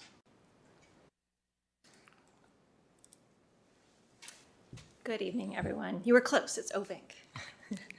My name is Sarah Ovink. I'm a Blacksburg resident, and I'm a mom to 2 kids who attend BMS and BHS. I'm here tonight to speak on 2 topics, gun safety and MCPS's pride flag policy. These may seem like disparate topics, but I think they actually stem from a common desire that I think we all share, which is to make kids feel safe at school or help kids to feel safe at school.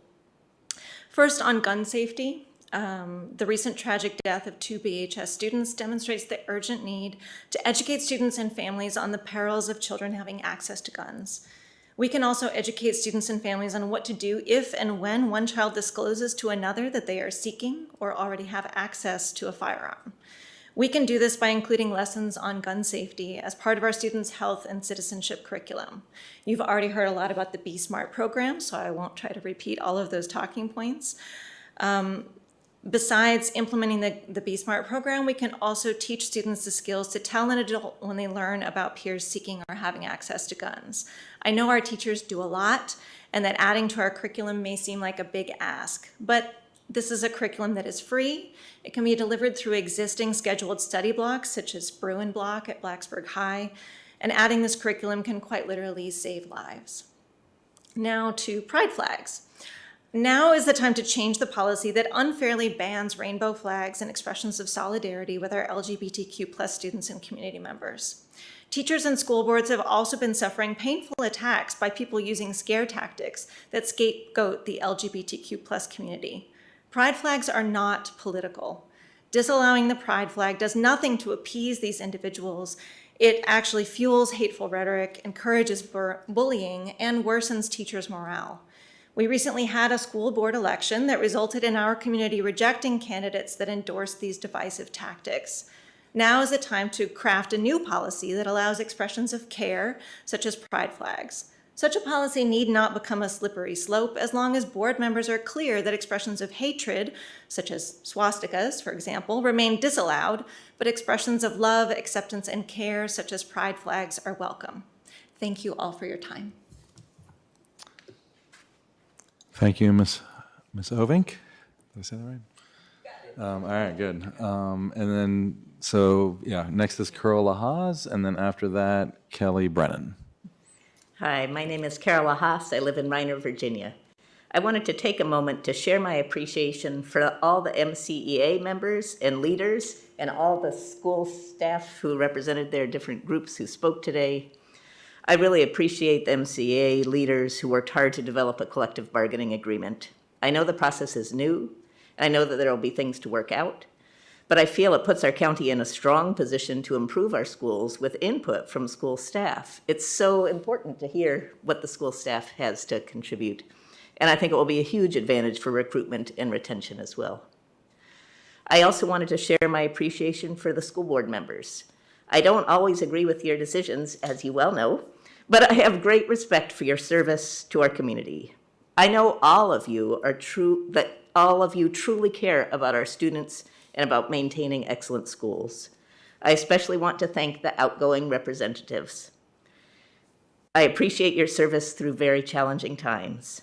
Thank you for all that you've done to support students, families, school staff, and our community these last few years. Thank you.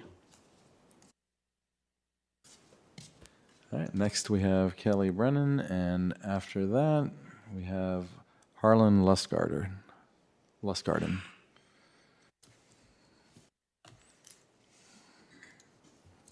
Good evening. My name is Kelly Brennan, and I live in Reiner.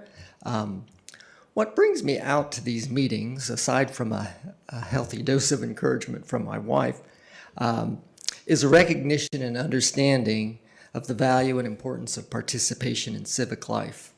And I come out tonight specifically to thank each of you for your participation in civic life by way of this board and particularly those of you who are vacating seats, as well as those of you who are staying. Thank you so much.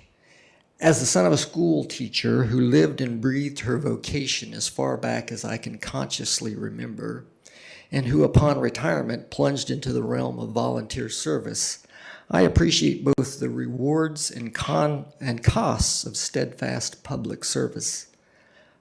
It is a tremendous commitment and one that each of you has made. I thank each of you for that commitment to our community. Ultimately, though, what motivated me to begin attending these meetings is my love for my now young adult child, an MCPS graduate, and a person who happens to be non-binary and for whom subsequently and consequently has additional challenges to face. Indeed, it is this love and concern for our children that motivates us all to be here tonight and to show up every day, be it at work, attending a band concert, speaking with a teacher, fist pumping at a MAC competition, helping with homework, or cheering at a ball game or track meet.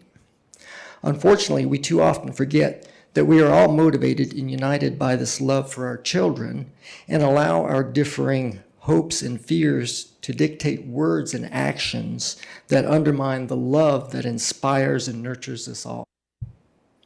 I think no one here would disagree that the past 4 years have been contentious.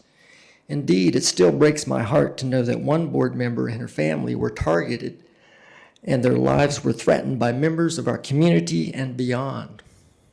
That policy issues could be so weaponized by those seeking to exercise power as to divide us in open hostility.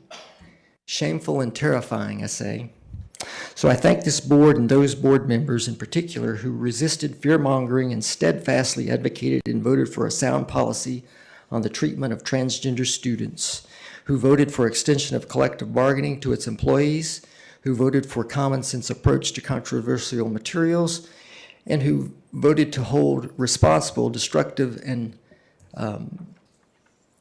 leadership behavior. So I thank you all for this service that you have provided and will continue to provide. Thank you all so much.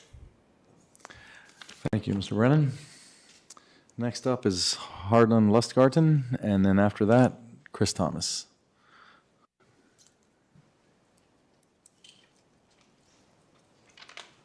Thank you. Thank you, Mr. Chairman, board members, and Dr. Bragan. In response to the tragic loss of the two students, I've been doing research and to address their situation, perhaps. I found an article that I'd like to synopsize. I'm sorry to interrupt. Could you say your name? I'm sorry, Harlan Lustgarten, D1. I always sorry about that. Yeah. Go ahead. Thanks. Yeah, it's an article from U.S. News and World Report by Sarah Fielding, January 30th, 2023, addressing teen dating violence in schools. Experts say teaching teens about the signs of unhealthy relationships and the resources available makes them better equipped to respond to the need, help, or can provide assistance to friends. Relationships are a core part of everyday life, especially for young people as they move through their teens. Some students will begin to explore romantic relationships. While this can be exciting and happy times, there's risk involved. According to the CDC, there's about 16 million women, 11 million men who report experiencing intimate partner violence and say it first happened before they were 18.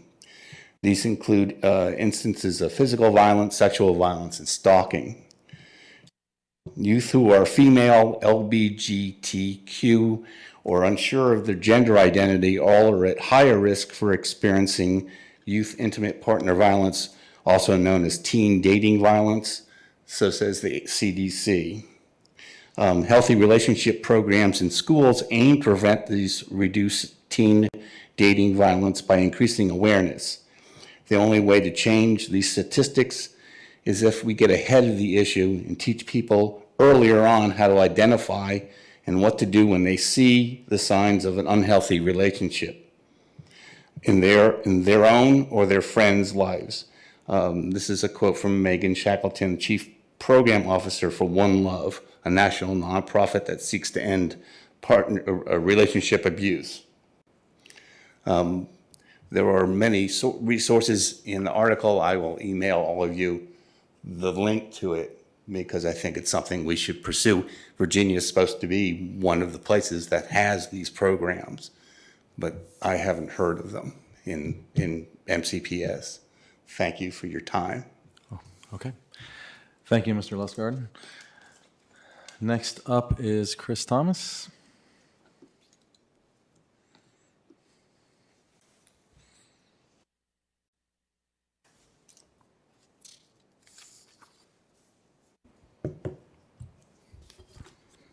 Chris Thomas, Christiansburg, Virginia. Oh, it's got quite some gain on it. Members of the, very graceful today. Sorry about that. Members of the board, I just wanted to say thank you for your service. For a long time, I, like many citizens of the county, just kind of assumed that our schools took care of themselves. The school board seemed then like a banal undertaking of local government, a place where civically minded people took care of the tedious administrivia involved in the exceedingly ordinary business of running a school system. I think I speak for many citizens of the county, and certainly myself, when I say, boy, was I wrong. Mr. Chewbacca, Ms. Cass, Ms. Graham, your service to this community has been nothing short of extraordinary. You've guided us through a global pandemic. You've grappled with historic civil rights issues. You've safeguarded our teachers, our staff, and our students from those who threaten them, abuse them, steal from them. You've shown our kids what it means to be leaders, what it means to stand up for what's right. You've shown them what moral courage looks like and what it takes to protect someone who's smaller than you, metaphorically, sometimes literally. I know it hasn't always been easy. People have taken their frustrations out on you. People have yelled at you. People have said unkind things about you. I may have possibly, occasionally, sometimes been some of those people. It's a thankless job, and I know, and one in which no matter what you do, someone is going to be unhappy or upset with you. But you did the best you could. You made the decisions you thought were right. You stood up for our kids, not just the kids who look or talk or think like you or love like you, but all the kids. And for that, especially for that, I wanted to say thank you. Thank you, Mr. Thomas. All right, seeing no one else signed up, that brings to an end public address. We'll move on to consent items. If no one wishes to move an item out of consent, we'll consider these items approved.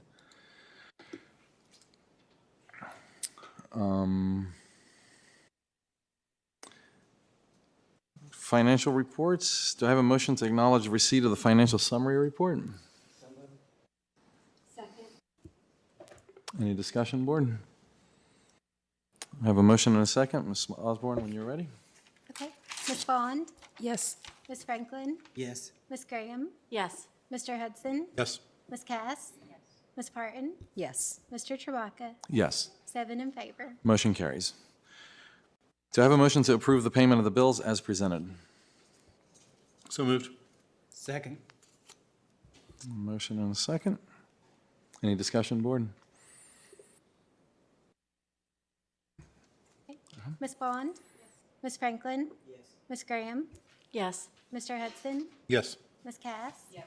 Ms. Parton? Yes. Mr. Chewbacca? Yes. 7 in favor. Motion carries. All right, on to the business meeting portion. We'll start with the report from the superintendent. Dr. Bragan, it's all yours. Thank you, Board Chair Chewbacca. I only have a few things. Just want to give an update on the Eastern Montgomery High School track status. I know that was a concern that was raised a number of times. We're in the process right now of getting that design via our architect. That has to be done before we can put it out to bid.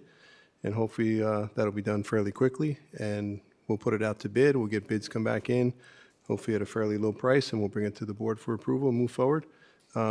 I don't think it's possible to have it ready for the spring, though, and how things take place, so that's a little disappointing. But we're going as fast as we can on that, and we know that's an area of high concern for our community. Second, I want to congratulate all the school board members who recently won elections. I know some of the newcomers who are here tonight, Ms. Laura Purcell, Dr. Ed Gittrey, and Dr. Derek Roundtree. Congratulations. I look forward to working with all of you. And I want to congratulate Ms. Penny Franklin for winning her election as well. And during my tenure here, I look forward to being a part of the team, and hopefully we can work together very well. And lastly, I just wanted to give an update on the All-In Tutoring Program. It's been a little bit over a month, and we're doing a lot of great things. Over 700 students are accessing that program with 140 plus tutors, and more than 60 hours per week are offered for that support for our students. And we're grateful for the monies that were provided by the state, and we know that this endeavor will yield great benefits for our student and better prepare them for their academic futures. Thank you, Board Chair. Okay, thank you, Dr. Bregan. All right, next on the agenda, we have the pay plan for next year. Do I have a motion to approve the January 1st, 2024 pay plan as presented? So moved. All right, Marty and Sue, all right. I have a motion and a second. Before we get into any discussion, Dr. Bregan, do you want to just give us a quick synopsis on what's contained in this? Sure. Basically, what it was is we received additional state aids for all the SOQ positions to provide an additional 2% raise on top of the 5% that was provided last year for all employees. And obviously, as some of the members said tonight, there's a lot of different pay bands. There's a lot of different structures that go into that. So that's basically approving those pay raises that will be mid-year.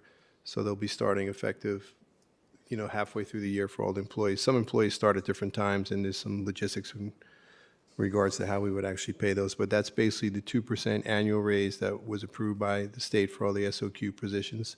And it would be effective in January. In order for us to get those funds, we would have to approve it before January 1. So that's what's there today. In effect, it's a 1% raise because it's half a year. Okay. If that makes sense to y'all.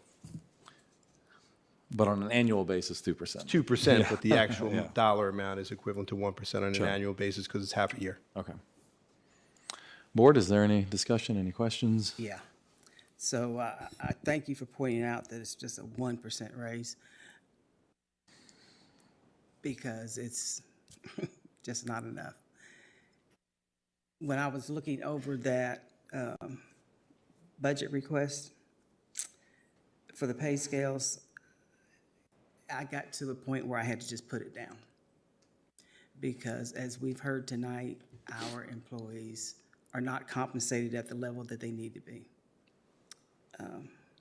Knowing a lot about the labor force and wages, it is truly, I have no other word for it, but disgusting to me to think that we have employees who are making barely over $13 an hour, who are critical to the work that we do in our school system.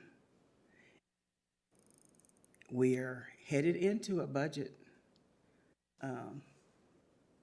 development here in the next few months, and the 5% pay increase is not enough. We have got to figure out a way how we bring our employees who are barely making, well, they're not even making a living because, as they said, they've worked 2 and 3 jobs to try to help meet the ends that they need to just survive. What happens in this system? Equipment that doesn't work, equipment that we don't have, and we expect things to keep rolling on, and we keep smiling, you can't. It's time to say enough's enough, and we have to do what's right for the students and the employees here in Montgomery County Public Schools. So, time to take a stand, because this 2%, which is really 1%, is crap, plain and simple. I'll ditto everything that Penny said except for the crap part. Yeah, I guess I would echo what Sue said about what Penny said. But I definitely appreciate the administration's, the effort to update the current pay scale. Given that funding, and it is going to be painful to approve it, but we're kind of mid-year, right? So it's, we're not going to magically solve all those problems right now. But I definitely agree. I'd love to see some progress made between now and the time that we get into budget about some proposals put together to figure out what it would take in increased funding to address some of the needs that we've heard tonight, so we can put together a comprehensive request to the Board of Supervisors, and at least see what it would take, right? Like, right now, you look across all those bands and your eyes go cross-eyed. It's hard to kind of understand all of it. And, you know, there are more needs in some places maybe than others, and we can have those discussions. But it would be nice to know what we're talking about. Right now, it's too much to kind of get your arms around. So, thanks.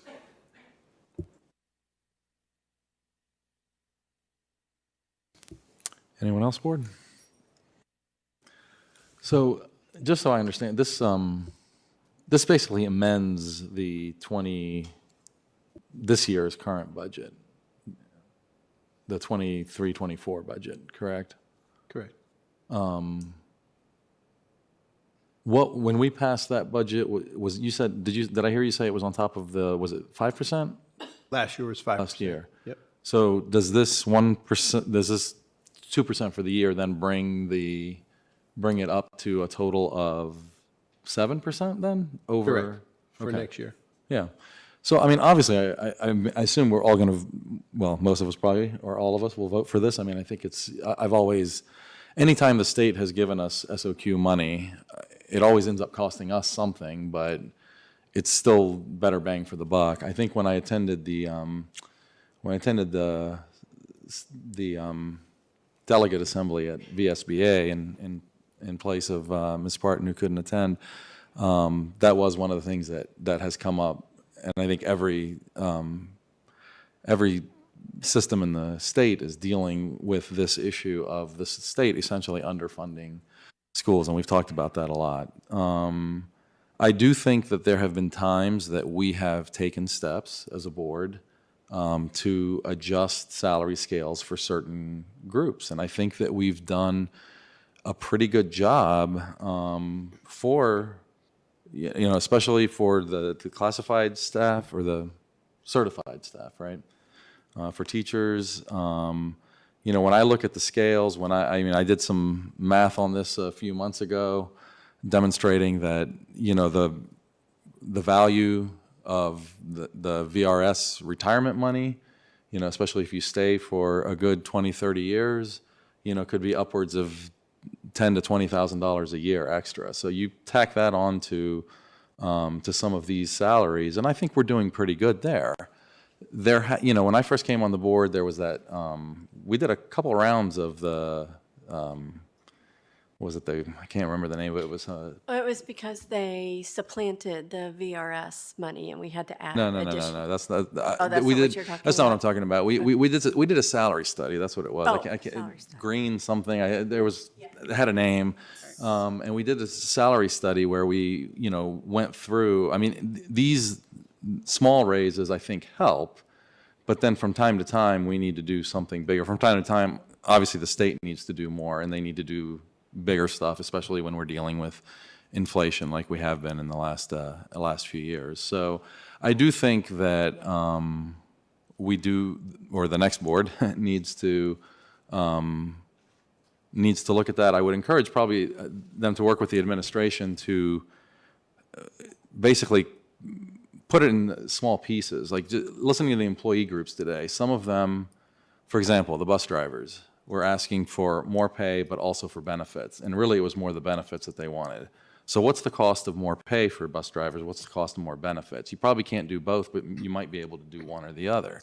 And I feel like we should maybe try to tackle the one that makes the most sense for us. I think for bus drivers, probably, you know, with bus drivers, I think you're getting people who are going to stay in the job for a little bit longer. Maybe it makes sense to do the benefits for something like that. I don't know. I mean, that's for the next board to figure out. But I do think that we can put price tags on some of this stuff and then take it to the Board of Supervisors. I mean, I think we're going to hopefully we'll have a board that's willing to make some adjustments and help us out with some of this stuff. So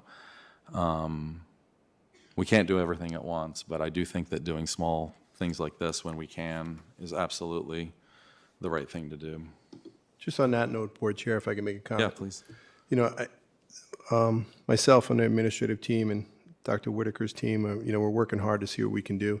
We've been working weekly now for some time now, and putting together proposals for the budget as we move forward and trying to address the needs of some of our significantly underpaid employees.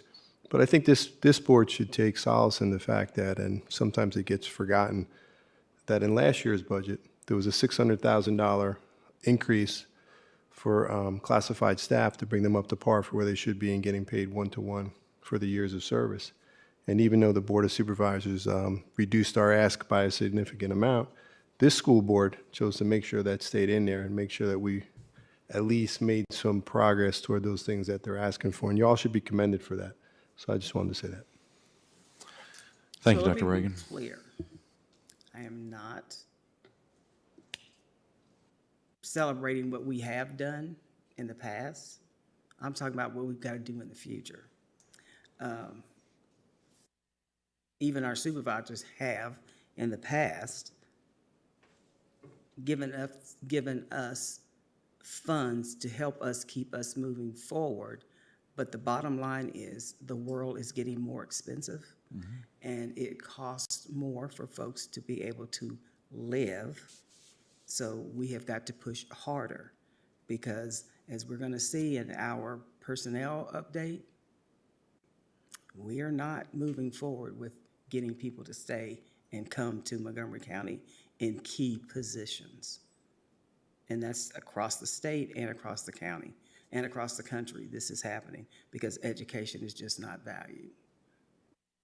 And if we don't educate our children, this country's going to be in big trouble. And we're headed for that big divide for those who have and those who don't, and that will lead to even more divides. Okay. Well, Go Chair ahead, Ms. Shabak, Bowman. I agree with you. I think we're going to have to budget time. Look at those groups that are way below. I think we're going to have to, I mean, I'm all about giving everybody a raise because they deserve it, and I will definitely vote for this, as I always have. But I do think at budget time, we're going to have to pull out, just like when we did with the bus drivers. In order to get bus drivers, we upped their salary. Some of these people are making $13, $14 an hour. I'm sorry. They need to be pulled out and made, a definite, we have to work toward these groups to get them more money. And if we have to do something in another way to cut that, to make that happen, then we need to do it, because nobody wants to go to schools that have, no facility, different things in the bathroom facility. I mean, we don't want to do that. High grass, I mean, when you start thinking about that kind of stuff, then you realize how important those people are, and also educating students. So we really, really, really are going to have to push bringing up these groups and saying it's high time, because $14 an hour, they're not even making them regular living wage. Something's got to give on that. And as far as the county and the towns, I mean, we need to be paying what they're paying, because I know for a fact these groups are going to work for the other areas in our own county. So that, to me, is a winning point toward our Board of Supervisors to say, you've got to at least pay our people what you're paying your group, just like I said in the meeting the other night. So I'm definitely going to vote yes to this, but I'm going to continue pushing harder for those groups. Okay. All right, I have a motion and a second. If we're done with discussion, Ms. Osborne, will you please call the roll? Ms. Bond? Yes. Ms. Franklin? Yes. Ms. Graham? Yes. Mr. Hudson? Yes. Ms. Cass? Yes. Ms. Parton? Yes. Mr. Chewbacca? Yes. 7 in favor. Motion carries. Next on the agenda is a grant proposal for school construction assistance for Christiansburg High School. Do I have a motion to approve the grant proposal? Second. I have a motion and a second. Any discussion? Dr. Bregan, do you want to give a quick synopsis on what this is for? Let me turn my mic on. Yeah, we put in for this a few times. It's sponsored by the DOE, the Virginia DOE, and we missed the criteria by just a couple of points. So I think Dr. Whitaker and her team actually went down to Richmond and spoke on our behalf on why we should change that and make it up. We have 62 points out of 65 that's required, but we don't necessarily meet all those criteria to get the money, but we're going to keep applying because the money's there and it hasn't been fully distributed yet, so fingers crossed. And I appreciate that you keep trying, and this is like the third or fourth time. I think it's the third, Dr. Whitaker, right? Yeah, so I greatly appreciate it. It's $20 million. Something has to give. They a have lot to of be money. able to give it out at some point. Yeah. Okay, thank you. All right, I have a motion and a second. Ms. Osborne? Ms. Bond? Yes. Ms. Franklin? Yes. Ms. Graham? Yes. Mr. Hudson? Yes. Ms. Cass? Yes. Ms. Parton? Yes. Mr. Chewbacca? Yes. 7 in favor. Motion carries. All right, next is fiscal year 23-24 supplemental appropriation. Do I have a motion to approve the supplemental appropriation to the fiscal year 23-24 school operating budget for $3,443,887? So moved. Second. I have a motion and a second. We often do these just to align the numbers. So, any discussion, board? All right, Ms. Ms. Osborne? Bond? Yes. Ms. Franklin? Yes. Ms. Graham? Yes. Mr. Hudson? Yes. Ms. Cass? Yes. Ms. Parton? Yes. Mr. Chewbacca? Yes. 7 in favor. Motion carries. All right, next is the MCPS staffing update. And I see Ms. Widener coming up to give us a presentation on that.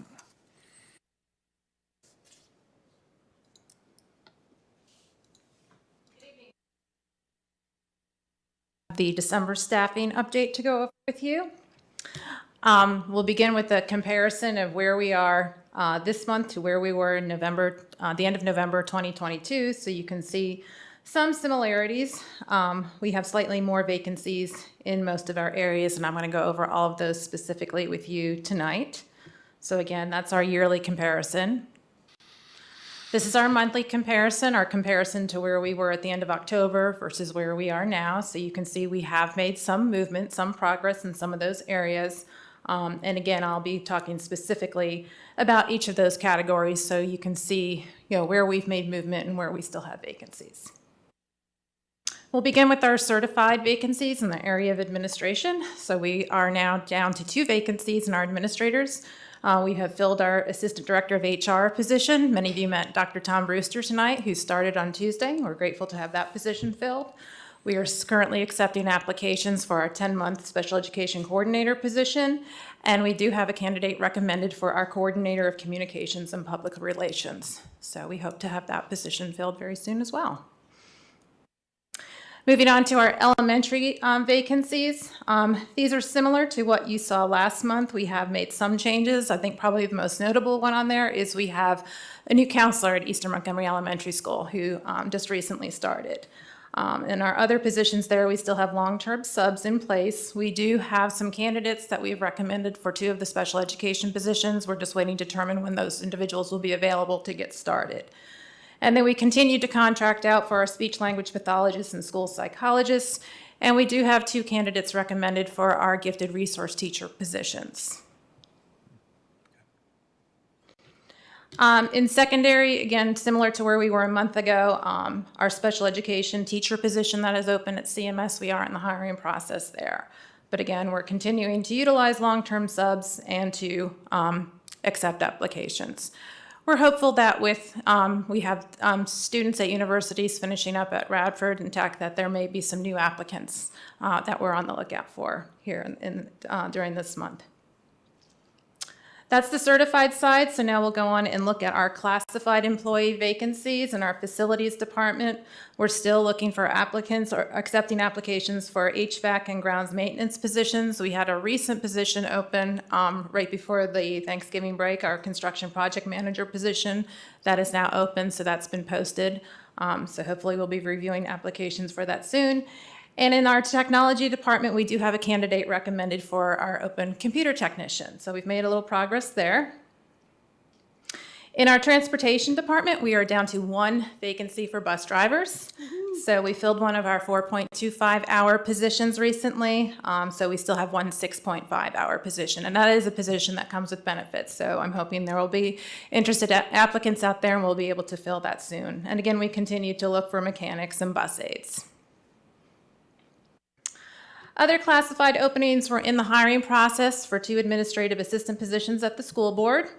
We have a candidate recommended for the rest of that athletic trainer position at Blacksburg High School. Our new lead nurse started on November 13th, so we're excited to have that position filled. We do have a new nurse position that recently opened up in November. At Eastern Montgomery Elementary School, we have filled one of the instructional aid positions there, and that position was open for quite some time, so we have filled it and are accepting applications for the other. We have filled 2 early literacy aid positions, one at Eastern Montgomery Elementary and KIPS, and we're in the hiring process at Price's Fork. So hopefully all 3 of those positions are going to be filled very soon.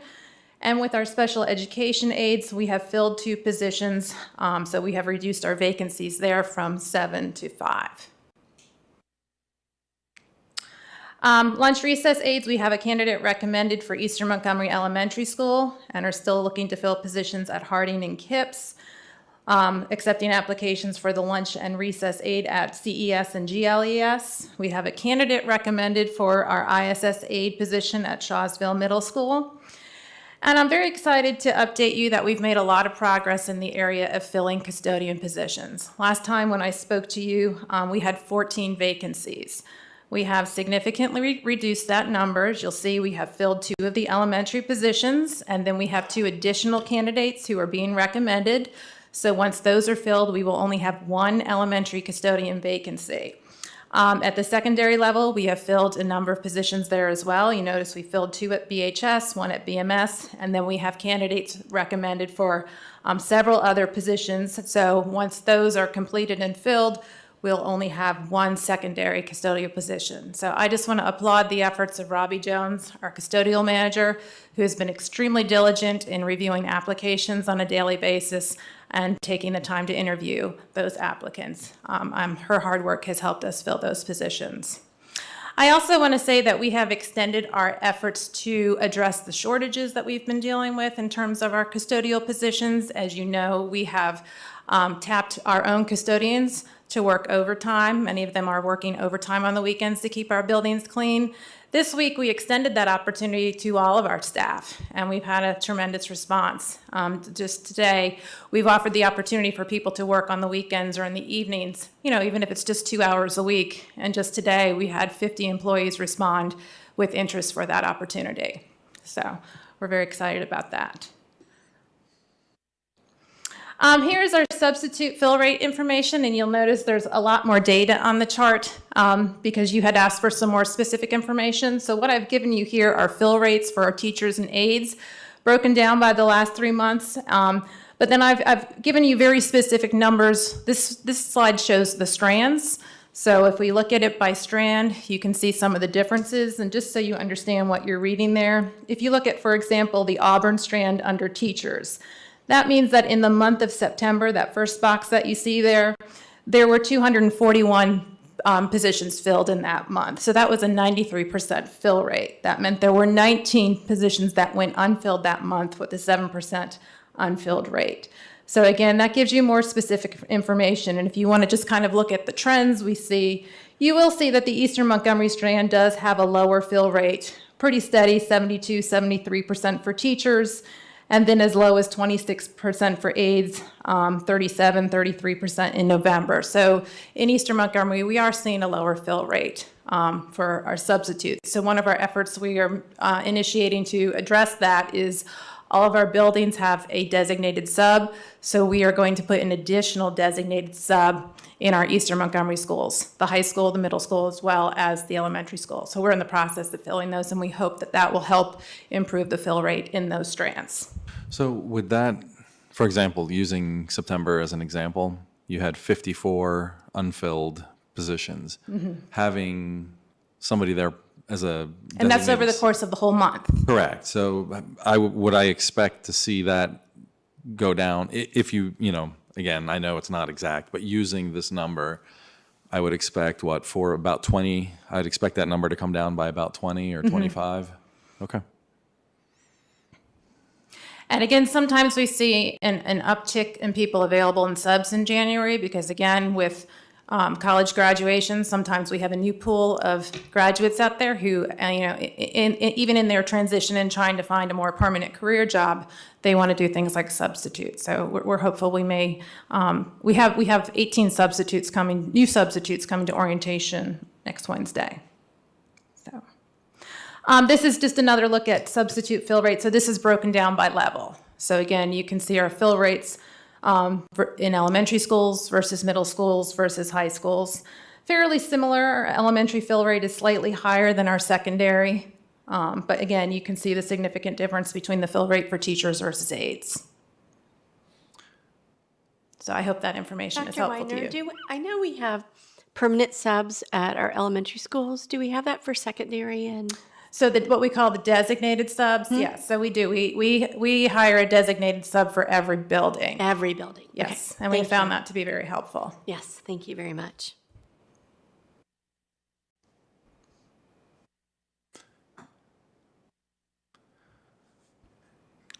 Board, anyone? This is probably a dumb question, but I'll ask it anyway. The total number for teachers listed when you add those numbers up is lower in September than the other months. Is that just because we don't have all the teachers here yet because of reasons, or? So why is the numbers lower in terms of the number of subs needed? I think we saw more absences in October. Okay. And October is a long month. You know, we don't have much of a break in October. But yeah, we definitely saw an uptick in absences for teachers in the month of October. I don't know if anybody on the board after I'm gone is going to care about this, but I still, one line or one square, I guess it almost need to be a line under all here. I almost feel like we need another line that says, average for these months, right? How do you know when these fill rates are good or when they're not, right? I mean, 88%, is that a good fill rate, or is that an average fill rate, or is that Our goal, we would like it to be higher. We would like it to be closer to 92% because we've been that high. The national average for teachers is around 80%. So, we know we're better than the national average, but I would like to see us improve the 88% average. And I'm assuming it changes through the year, like you said. Like September probably doesn't have as many absences as maybe May is a big month December, for right? Yeah. So, Well, and there are other factors too, because Fridays and Mondays are always tough days to fill. Those are the lowest fill rates. Is that not correct? They can be. Typically, those can be the most challenging days because that's when we tend to see more absences. Right. Or around the holidays. Or around the holidays. Yeah, like the Monday and Tuesday before a break. A lot of people chose to use those days for things like personal leave or wellness leave. yeah, this is being broken down to us by month, so I'm just saying, it'd be nice to know what the averages are by month, or if it gets given as just one number for a semester or one number for the whole year, that's fine, right? But how are we doing? And I like what you said. I mean, we're doing better than national average, but maybe we're doing a little bit below our goal. So, is there something that the school board needs to do about that type of thing? I mean, I know in the past, especially a couple of years ago, we certainly had some issues. I mean, I don't think we have major issues right now with this, but again, I think it'd be good to have that data to help steer us.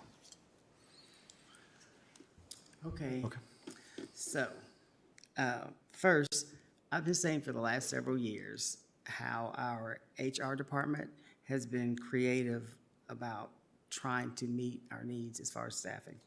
And you continue to do that, and I appreciate it. So my concerns are you shouldn't have to work that hard, because we should be able to provide a comparable income so that folks don't feel like they need to do extra hours to fill custodial needs. It's great that folks are doing that, but they shouldn't have to.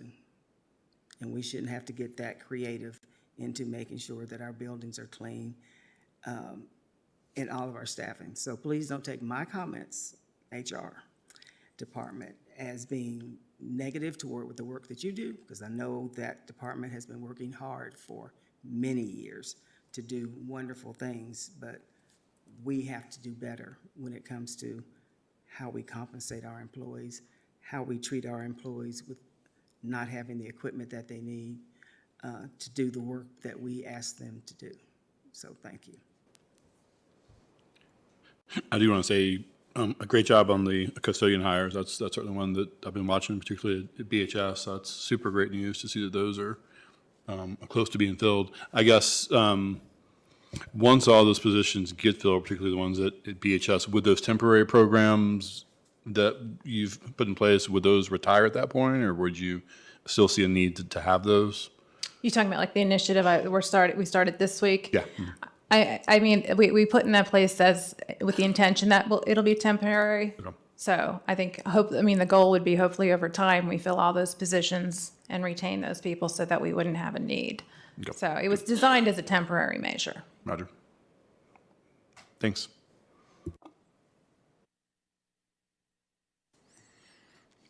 Okay. Thank you. Thank you, Dr. Widener. All right. Next up, grant proposal, school nutrition equipment for Falling Branch and Price's Fork. Do I have a motion to approve the grant proposal? So moved. Second. I have a motion and a second. Any discussion, board?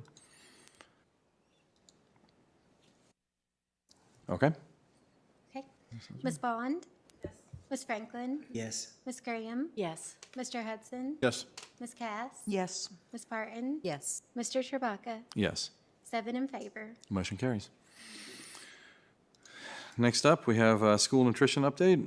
I believe this is a presentation from Michelle Knotts.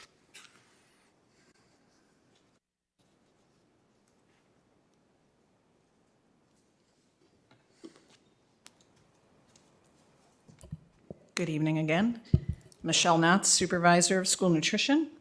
I've got some really exciting news to share with everybody tonight.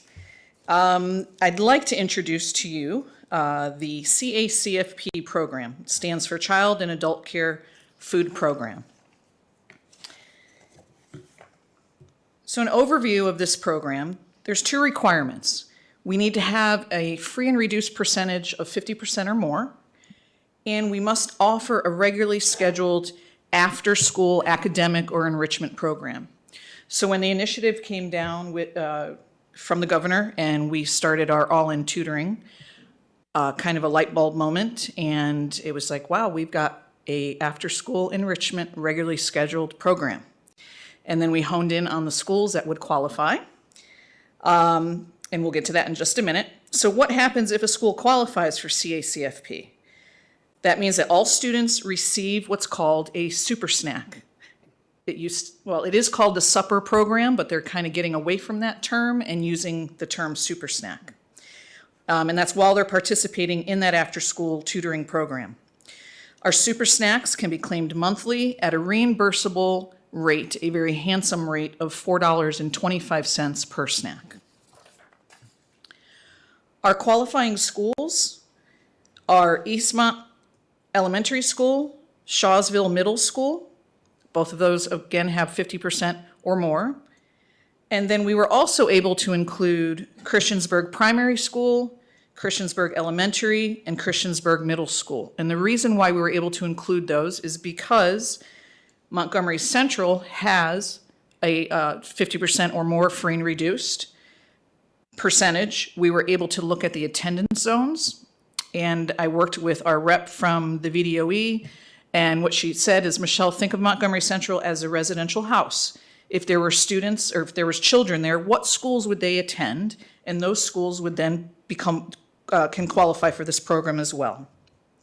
And great news that we have recently rolled out a after-school tutoring program for Eastmont High School and Christiansburg High School for, actually, I think they started last week. So that's actually additional claims that will go in for December. So why are we doing this? First and foremost, this gives us an opportunity to nourish more of our MCPS students. The reality is a lot of our kids eat very early lunches, and so by the time tutoring comes around, which may be 3:45, 4 o'clock in the afternoon, they're hungry. So we're able to provide them a great substantial nutritious super snack. We're averaging about 316 super snacks per week with a $4.25 reimbursement per super snack. We're looking at an additional $33,575 by the end of this school year. And that was just starting this program and claiming meals in November. And it does not include Eastmont High School or Christiansburg High School. So realistically, that number could be upwards of $35,000 to $45,000 in additional reimbursement revenue that MCPS will receive. And I'd also, hot off the press, as you are now aware, right before Thanksgiving, with the help of Jonathan, we applied for the No Kid Hungry Equipment Grant. I was a little leery because we got a substantial amount of money last year, almost $70,000 awarded.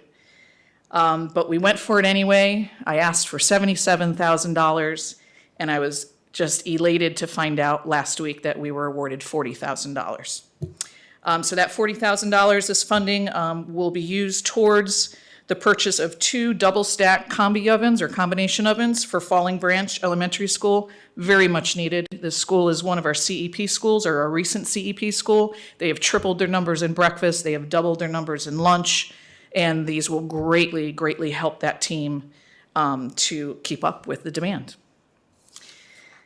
So with that, the second part of our presentation is our partners from the nutrition group are here tonight and would like to come forward and give you a food service update.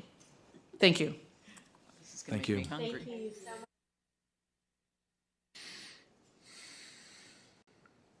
This presentation is going to make me hungry.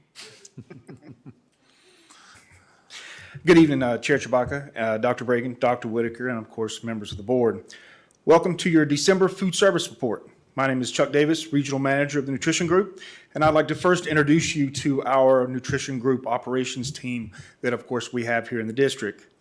I have Kelly Robeson, which is our Lead Director of Food and Nutrition, and they're all in the back corner back there. I have, of course, everybody knows Miss Tammy Graham with all of her wonderful caterings that she does, but she's the district chef for MCPS. And then we have Levita Warren and Michael Briscoe, which are both directors of food and nutrition. Today, we also have corporate support. We have Mr. Joe Geiswhite, and we also have Hayden Geiswhite here as our corporate HR support to help us with our staffing needs. So, of course, at first I want to begin by showing you some of our wonderful food in our cafeterias and our beautiful display plates, our fruit cups, our specialty items like our spaghetti bolognese sandwich. As you can see, our staff of MCPS really love what they do. To see more of our food pictures, of course, we'd all like to invite you to follow us on Facebook, which is our most active at TNG Montgomery County when it comes to those social media outlets. So you can see on a sometimes weekly basis those food products that we do post. Our community eligibility provision, or as we call CEP, as Michelle was stating, we have our 6 eligible schools for our CEP, which is our East Montgomery Elementary School, Shawsville Middle, the high school at Eastern Montgomery, then of course Montgomery Central, Fallen Branch, and Price's Fork. So during our with our CEP provision, we are serving 80% of our free and reduced students in our CEP schools. Breakfast in our CEP schools have really made a tremendous impact on our participation.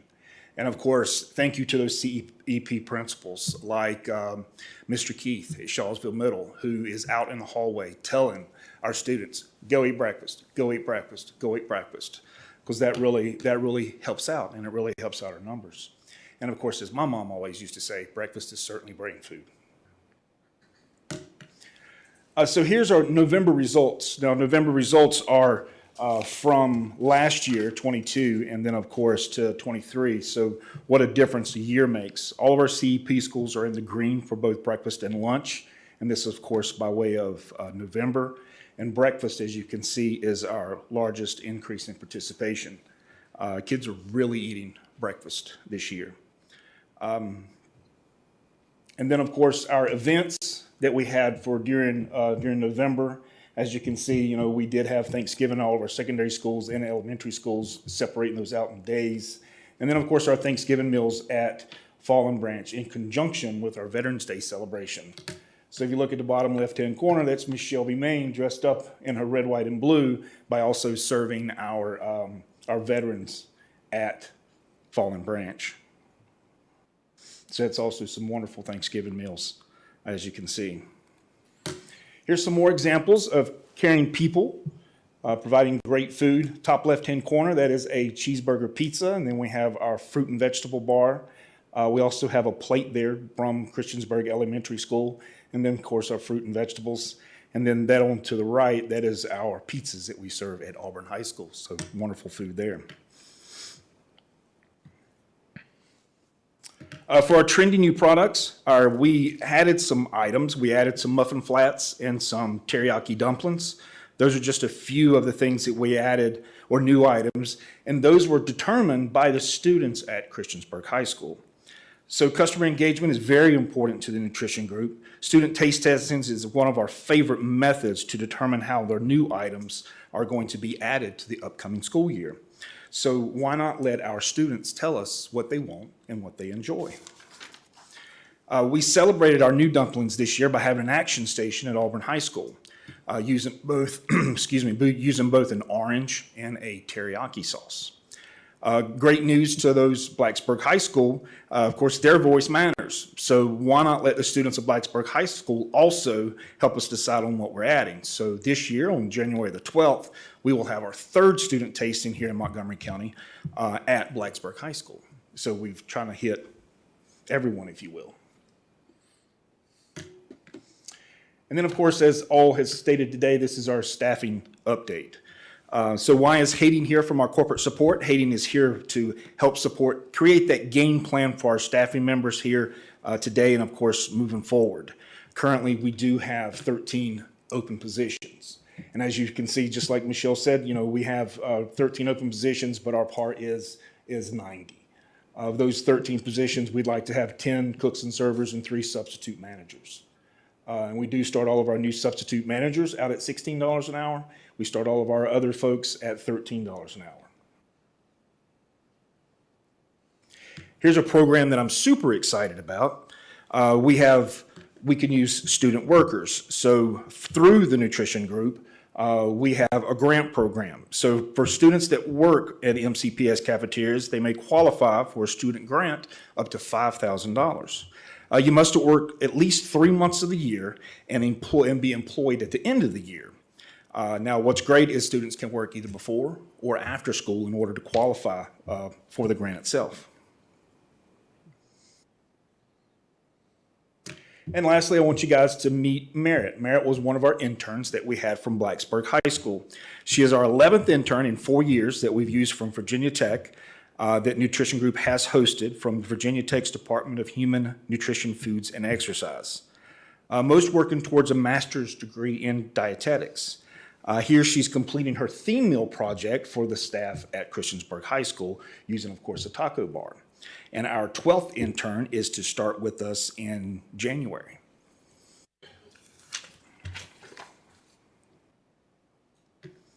And then, of course, thank you for your time this evening. We look forward to serving the students of MCPS for many, many years to come. And, of course, if you guys have any questions, I'll be more than happy to answer them. I would like to say on the evenings that we have meetings that start early, we have been lavished with some amazing meals. The menu is something you would get if you went to a super nice restaurant. And it's always different. It's always, not just a plain old Jane like you go and order at the restaurant. It is just top notch. And then we're always lucky to have leftovers afterwards. So I certainly want to thank your team and Michelle and her team for the amazing meals. They really do. They really do get us through the evening. Thank you, Ms. Graham. And we're still waiting for that corn recipe. Which corn recipe was that? We don't know, we just know it was really good. Okay, we can get that to you. That's easy. So I have a question around staffing. Yes, ma'am. Because I get a lot of questions about staffing. So one of the concerns was that in some areas where staffing can be more difficult, that folks aren't able to give all the wonderful choices that you all have to offer our students, because there's just not enough people to prepare those. Yes, ma'am, true. So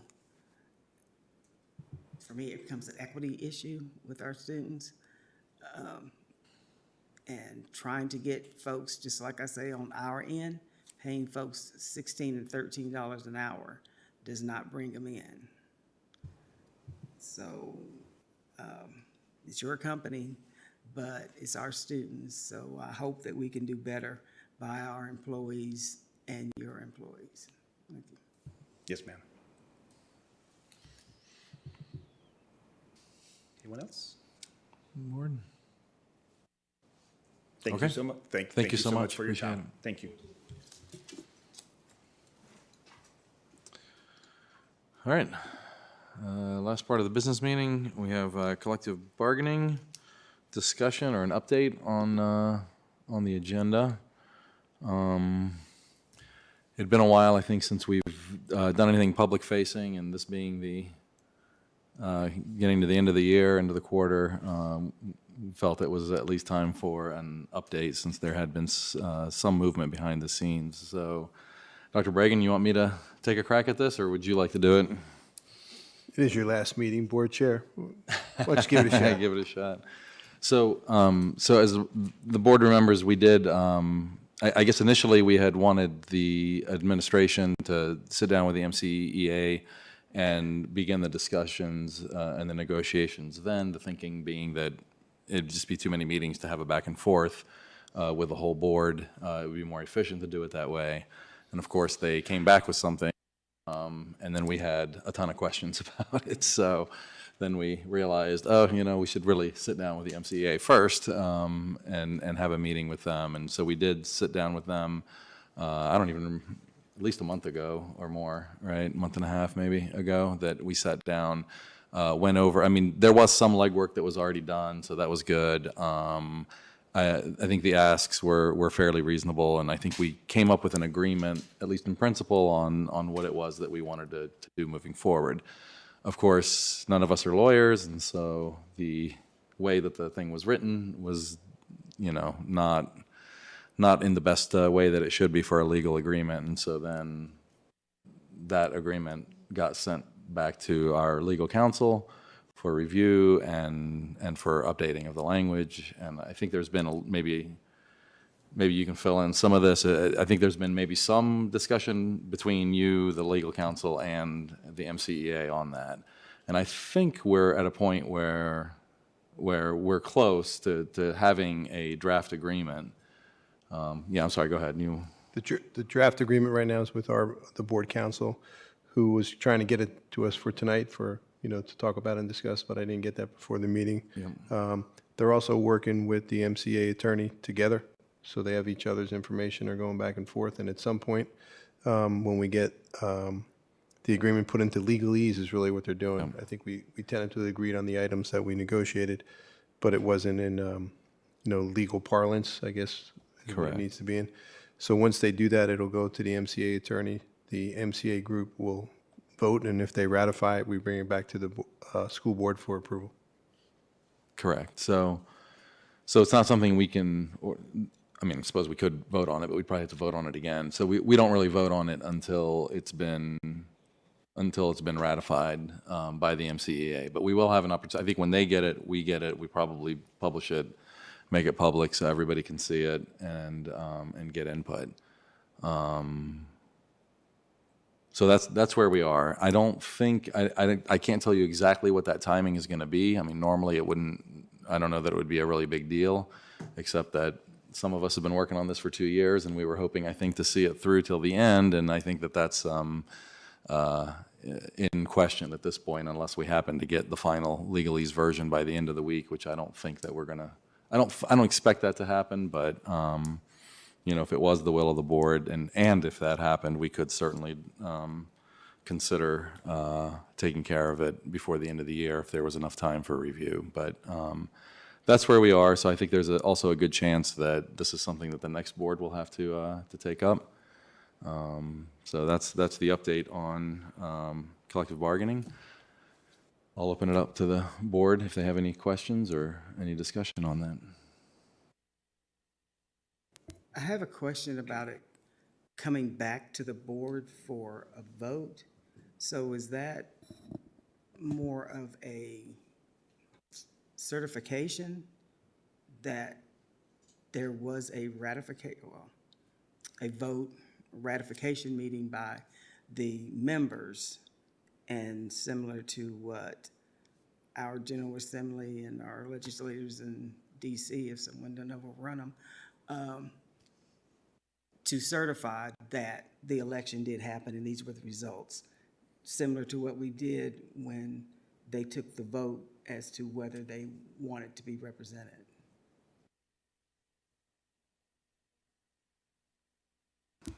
I'm sorry, that's not my understanding. My understanding is that when we met with the MCEA, it was kind of like we met on principle. These are the things that we kind of agreed to in principle, but nothing was ever written down into a legal document.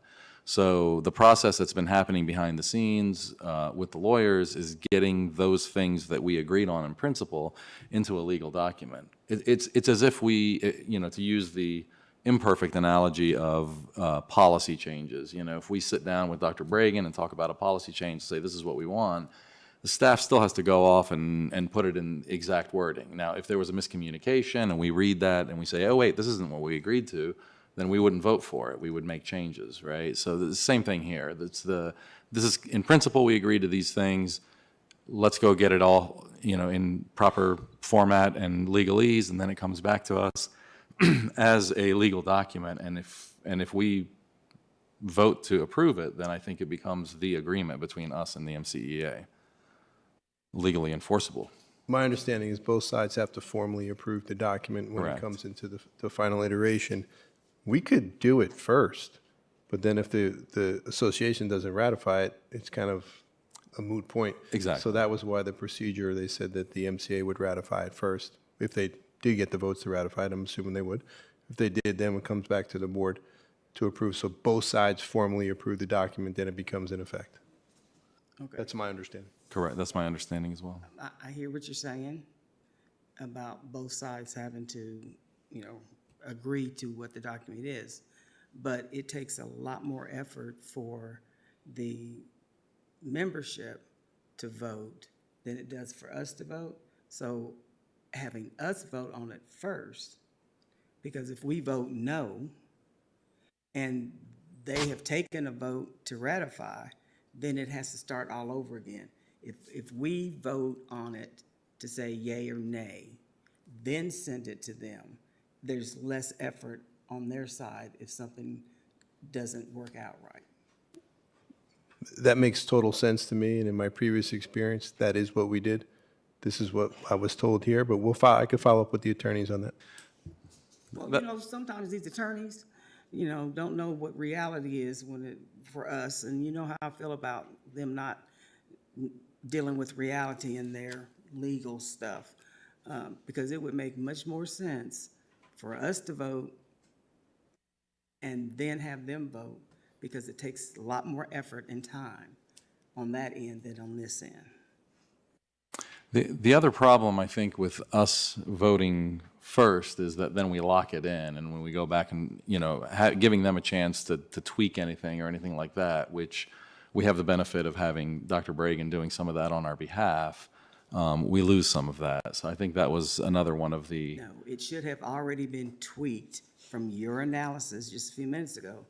The document that goes to them should have already gone through the lawyer, that we're waiting for them to get that to us. So any tweaking should have already been done at that point. From our side, that's true. Well, you don't just keep tweaking it and keep tweaking it. At some point, you do a vote and say up or down, right? So it makes more sense for 7 people to say yay or nay or want to change something than have the membership of a few hundred people say, no, we're not so sure about this, because it takes so much more time and effort. But if we don't see something is right, then that's 7 people that have to come to one meeting. Anyone else? I'm not opposed to that plan. I mean, if it's what Dr. Bragan has already used, it does make more sense, and it might give those of you on the board departing a increased opportunity to take that vote this year, perhaps, instead of having to wait. But fine either way, but it does make sense. I'm more concerned with doing things right necessarily than, Really, than the. I'm not sure what's right, just because the lawyer says, this is the way I want it to be done. With I'll all get due- more information tomorrow, and I'll Yeah, share I with the think, full yeah, sure. I think on something like this, we do need the information, and I do trust the information from the lawyers. So for me, that's something I would probably wait on. In addition, I think that was actually a request, at least from some of the representatives from the MCEA that I talked to as well. So, I think either way, I don't think there's going to be a whole lot of space between maybe what we want and what they want. I just want to make sure that there's communication between the two sides in an efficient way so that we can then move forward with a vote on it, and they can move forward with a vote on it in the most expeditious way. To me, it just sounds like going round and round again, so anyway, I'm tired of going round and round. Let's get it done. Okay, any other comments, board members? All right. That is the end of our business meeting. We don't have any items of unfinished business. Are there any items of new business, board members? We heard a lot of stuff tonight. I forget when this meeting started, so it felt like yesterday, but is it? Yeah, all right. I mean, obviously, 3 of you are outgoing, but I assume y'all could still give a thumbs up towards adding something to a future agenda. Is that? Sure, yeah. Right, okay. I mean, I'd like to at least have a conversation about some of the gun safety programs we heard about tonight. Just start that conversation. I'd love to hear what everyone else on the board feels like that. And we heard about some programs tonight, just to make sure that gets on a future agenda. That'd be great. Yeah, I absolutely agree. I mean, just helping parents understand, you have to do more than think about the safety or what's going on with guns in your own house. But when your children go to someone else's house, what's happening there? To ask those questions, just so, one, you're aware and your child is aware that you just don't walk into someone's house these days and not know what's happening. I also would like to possibly see how we might partner with our law enforcement folks to do safety locks. How we might do giveaways with that, because I know that does happen, and I'm sure they do that here in Montgomery County, but how do we do that and make it, part of what we're trying to do in our school system? But there's a lot of conversation we need to have about this. I think it's a thumbs So up you for just me. need a So yeah, thumbs we'll up get to that on get the it on the agenda. It agenda. doesn't, I mean, I think for any of these things, I'm not going to promise that it'll be on the first, the organizational meeting, but we'll get it on the agenda for the next leadership team. Okay, so I've got that one down. Anyone else? I'll add that, in addition, we heard a lot from our employees, and we've gone through a bunch of these budget cycles, and often when we have the employees speak to us, I take frantic notes, and there's some good stuff that comes out of that, and I don't know that we always directly talk about some of those different things. So I don't know that it needs to be a separate item, but maybe it does, to actually discuss some of these things, or if it just needs to be wrapped into some of the budget discussions. But I would definitely encourage a discussion about some of the different, I mean, some of these asks are... Not even budget related. Yeah, it's hot water. Yeah. Water I can drink. Yeah, I mean, some of them are things that need to be taken care of. Some of them, I think there's a lot of things that I think are kind of low-hanging fruit, and there's obviously some things that are going to require a lot more resources to do. I think the board will have some resources to do those, but again, I think if you can break them up into pieces, put price tags on them maybe, especially for ones that would get board support or get board priority. That might even help with getting some of the funding requests from the Board of Supervisors, so I would definitely encourage And it that. really helps with morale tremendously, just the small things. Well, small things are great, but the big things, those got to be tackled.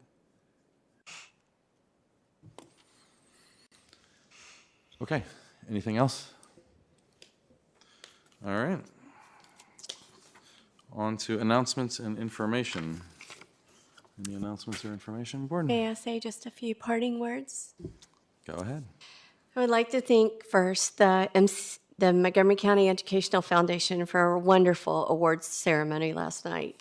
It was a beautiful celebration of the passion our teachers have for continued innovative learning. The MCEF provides grants to MCPS teachers for leading edge designs to support students in their classrooms. Please consider supporting the MCEF with a donation. When I was appointed to the board 9 years ago because of vacancy, I thought of this opportunity as my next level of advocating for children. I have been doing that most of my adult life. The knowledge of public education and the relationships I've made with our amazing teachers, administrators, and staff propelled my passion to a higher level.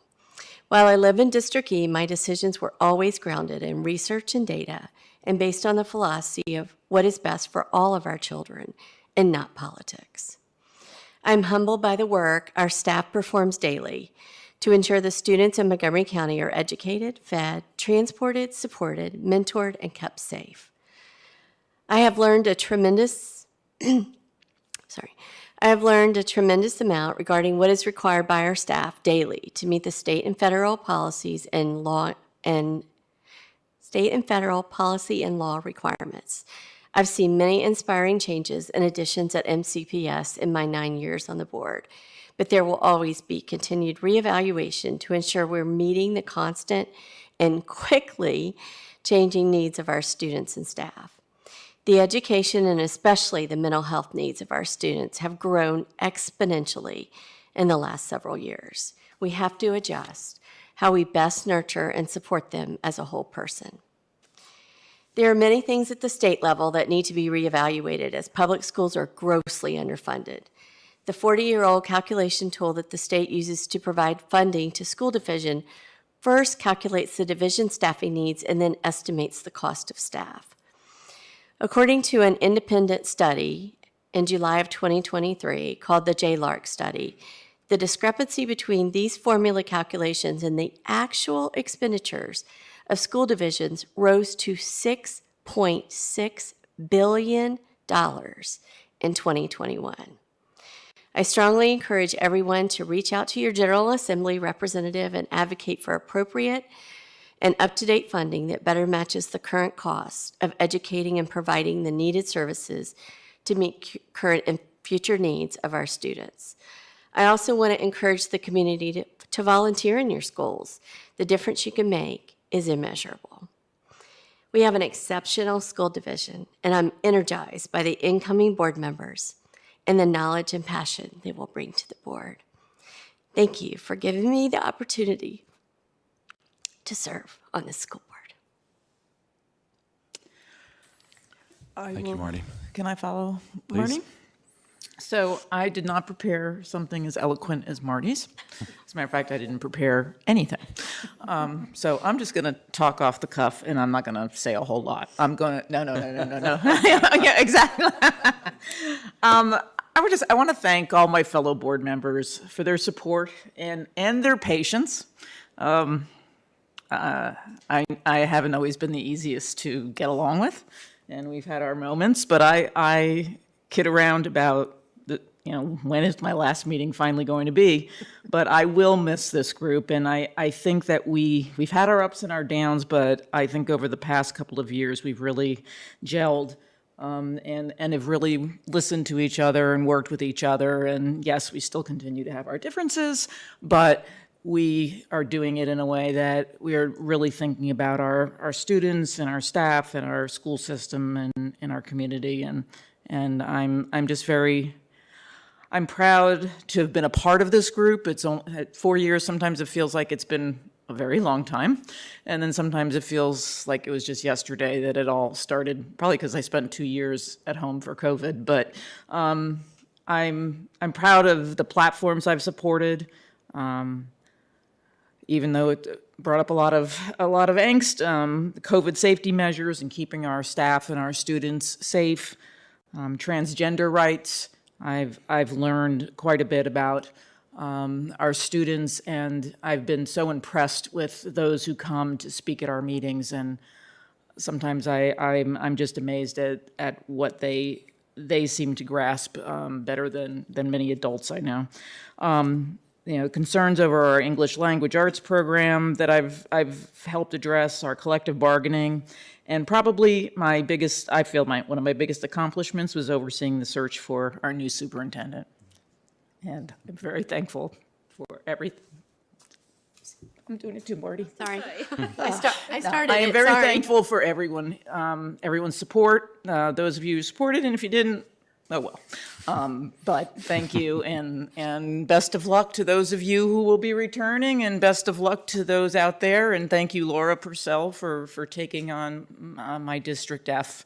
I know that they are in extremely good hands, so thank you. Thank you, Sue. Do you want to go last, or do you want some? I'll go ahead. I'll go ahead and say it.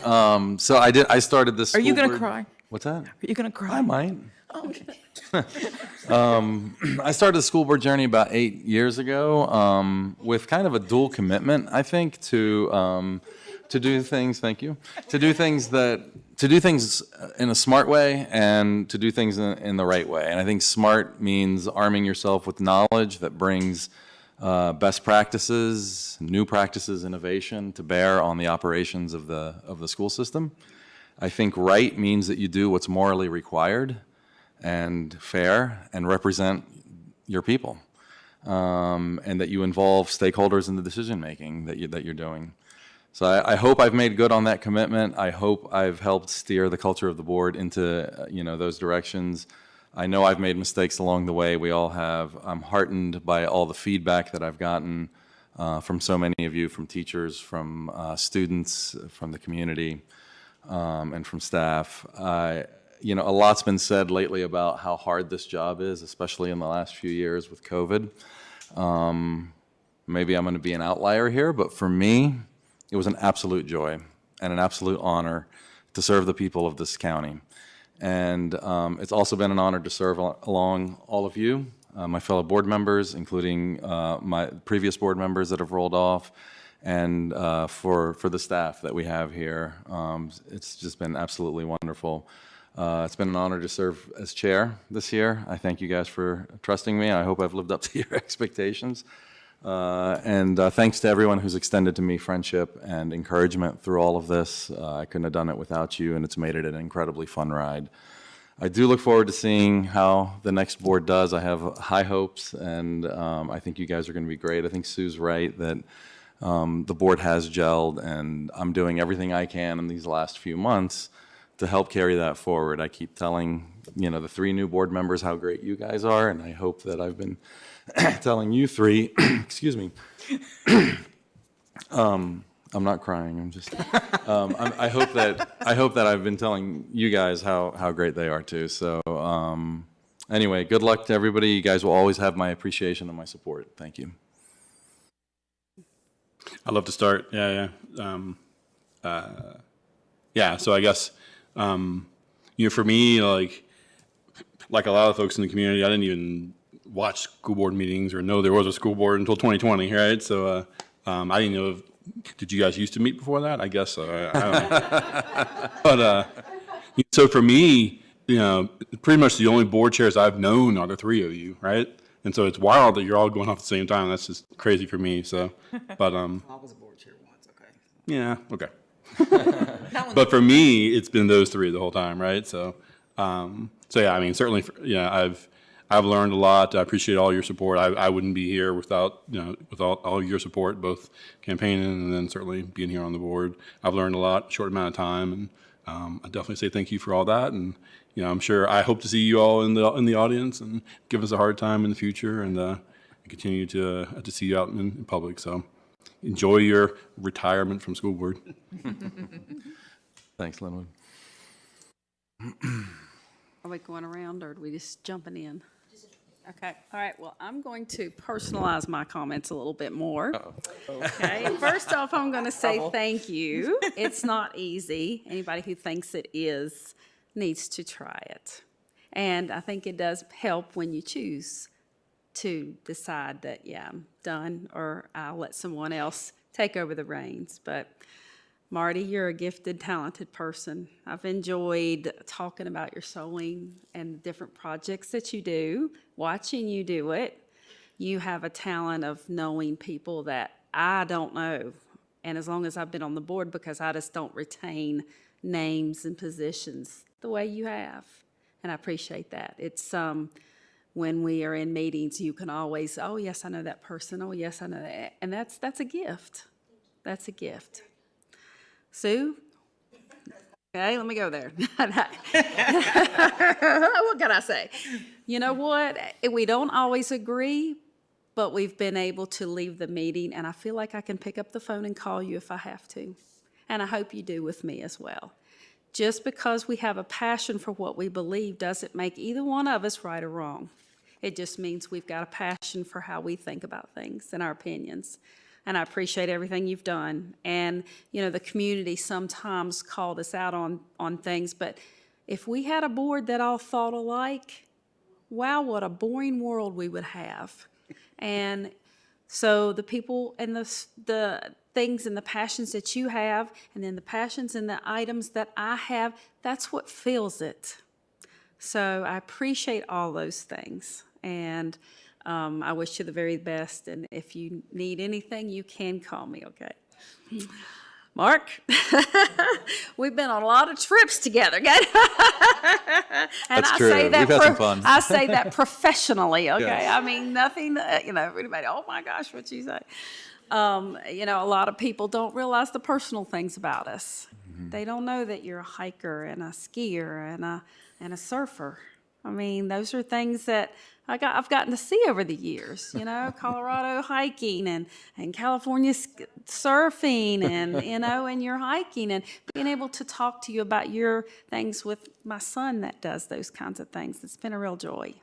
So those are the things that I will take away from you all, is being able to have gotten to know the personal side of you. And I appreciate that. And I wish you all three best in whatever you choose to do, even if I don't get to talk to you anymore anytime soon. Merry Christmas, Happy New Year. And I wish everybody a Merry Christmas and a Happy New Year. Thanks, Jamie. Remember to easily find. That's right. That's where I find me. Okay, so I'm gonna, no, Penny will still go after me. Sorry, I'm not the last one. So I'm gonna address you three. I jotted down some things when they came to my head, and then I'm gonna say a couple things individually. So first off, for all three of you, I want to thank you so much and express my sincere gratitude for your service as a board member, as a valued board member, because honestly, until you've sat in this seat, and I've said it 100 times, you don't realize the time, you don't realize the time away from your family. You spend more time as a board sometimes than you do with your own family, so we are a family. So, you know, just serving and putting yourself in that position and the heart to serve, a servant's heart. I want to thank all three of you for that, because it takes a special type of person to be able to do that. So thank you for that. I want to thank you for all of the great success that you've brought to Montgomery County Public Schools. Each of you have helped with building this school and making it the great, fantastic school that we all know that it is. I can't say that enough. Are we perfect? No. Do we have things that we need to improve? Absolutely, and we always will. But we have had a board that has cared deeply for our students, for our staff, for our teachers, for everyone. And even though we haven't always agreed on everything, that's okay, because we still kept things in perspective, and we still always felt we did what we felt was the best thing for our students. So thank you guys for all your help with the success, and the school system as well. So I'm going to say something a little different than Mark did. I think board job is the toughest, if not one of the toughest jobs that I've ever had. So with that in mind, you took your board duties with dedication, with grace, and with seriousness when you had to. So that's been much appreciated. You guys are all passionate ambassadors, and I thank you for that. I know your district is proud of you. You were voted in by them, and you shared the passions of your district, which makes us such a great, diverse board because we're representing the whole county. And then we come together when we need to, and we try to make the right decision. So thank you all for representing your district and serving your district well, and I know they must be very proud of you, as well as our county. So your expertise, your engagement, and your partnership you brought to the board has been educational, thoughtful to me. Again, I can't thank you enough.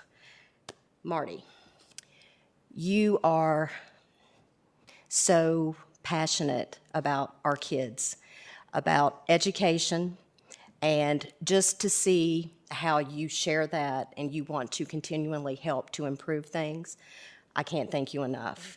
You reach the hard parts and the hard places of where we need the most help, such as our special ed and things like that. And you have always been an advocate for those kids and for wanting to help. And with that, I can't thank you enough for what you've done. I hope you continue to substitute, and I hope you continue to stay involved like I know you will. It's been a pleasure to get to know you, not only as a board member, but as a friend. And I can't thank you for all of your guidance that you've given me. I want to say that I'm going to continue to pray for you and for your family and wish you nothing but the best. Keep in touch. And, I'm always wanting to know how those grandbabies and how the family's doing. So thank you for everything. Sue.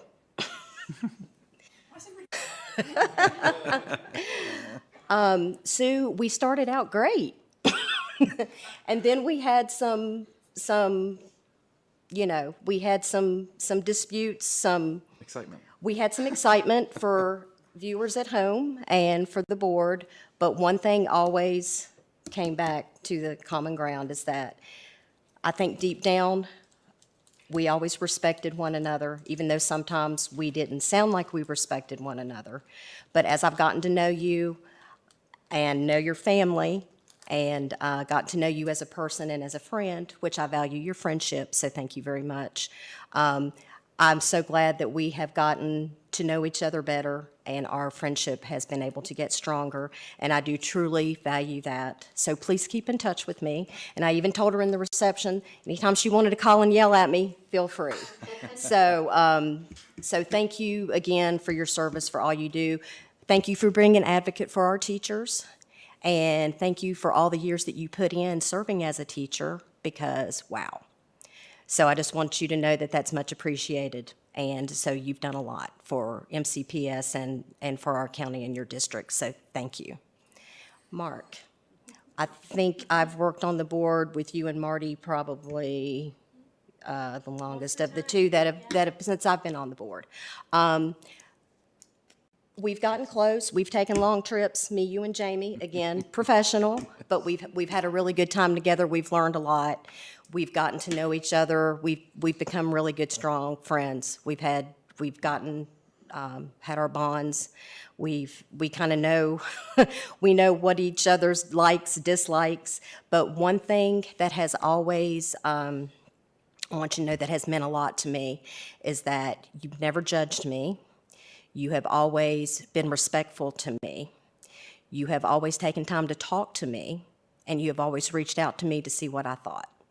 And for that, I can't thank you enough, because I have always said and will always say, communication is the key. And if you don't have a board that's willing to communicate with each other, you're not going to function very well. So I think we have done such a great job at working at that and getting better with that. But I just want to thank you again for not only being such a great friend, a great shopping buddy. We've had great fun shopping. A great travel buddy, a great board member. Thank you for your leadership as chair this year. You've done a great job. So just thank you for your service, and you better stay in touch too. And I just wish all three of you the best of luck in whatever you do. And MCPS should be very thankful that they've been represented by you. So thank you guys for everything. Thanks, Dana. Okay, so it's almost 10:15. So, yeah. So what I can say to the three of you is thank you for stepping up. Again, may not have always agreed. And we went through 4 hellish years, okay?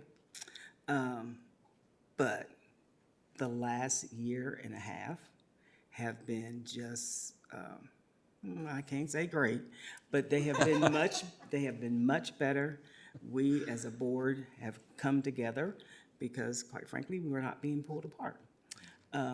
And doing the work that we are supposed to do, and that is taking care of our students. So I wish you all the best of luck. You know, I'm not that warm and fuzzy one, so you don't have to stay in touch.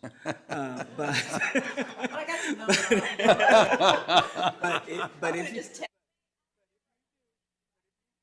I will kind of respond sometimes. Okay?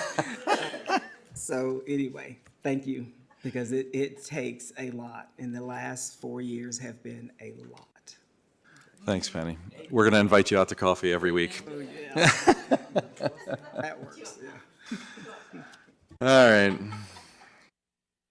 All right, next item on the agenda is upcoming school board meetings, and who cares? Yeah, right? We're done. We do have an organizational meeting, which will not be on the first Tuesday, which I think is that the 2nd? It'll be the 9th. So, so good luck, and I'll definitely be watching.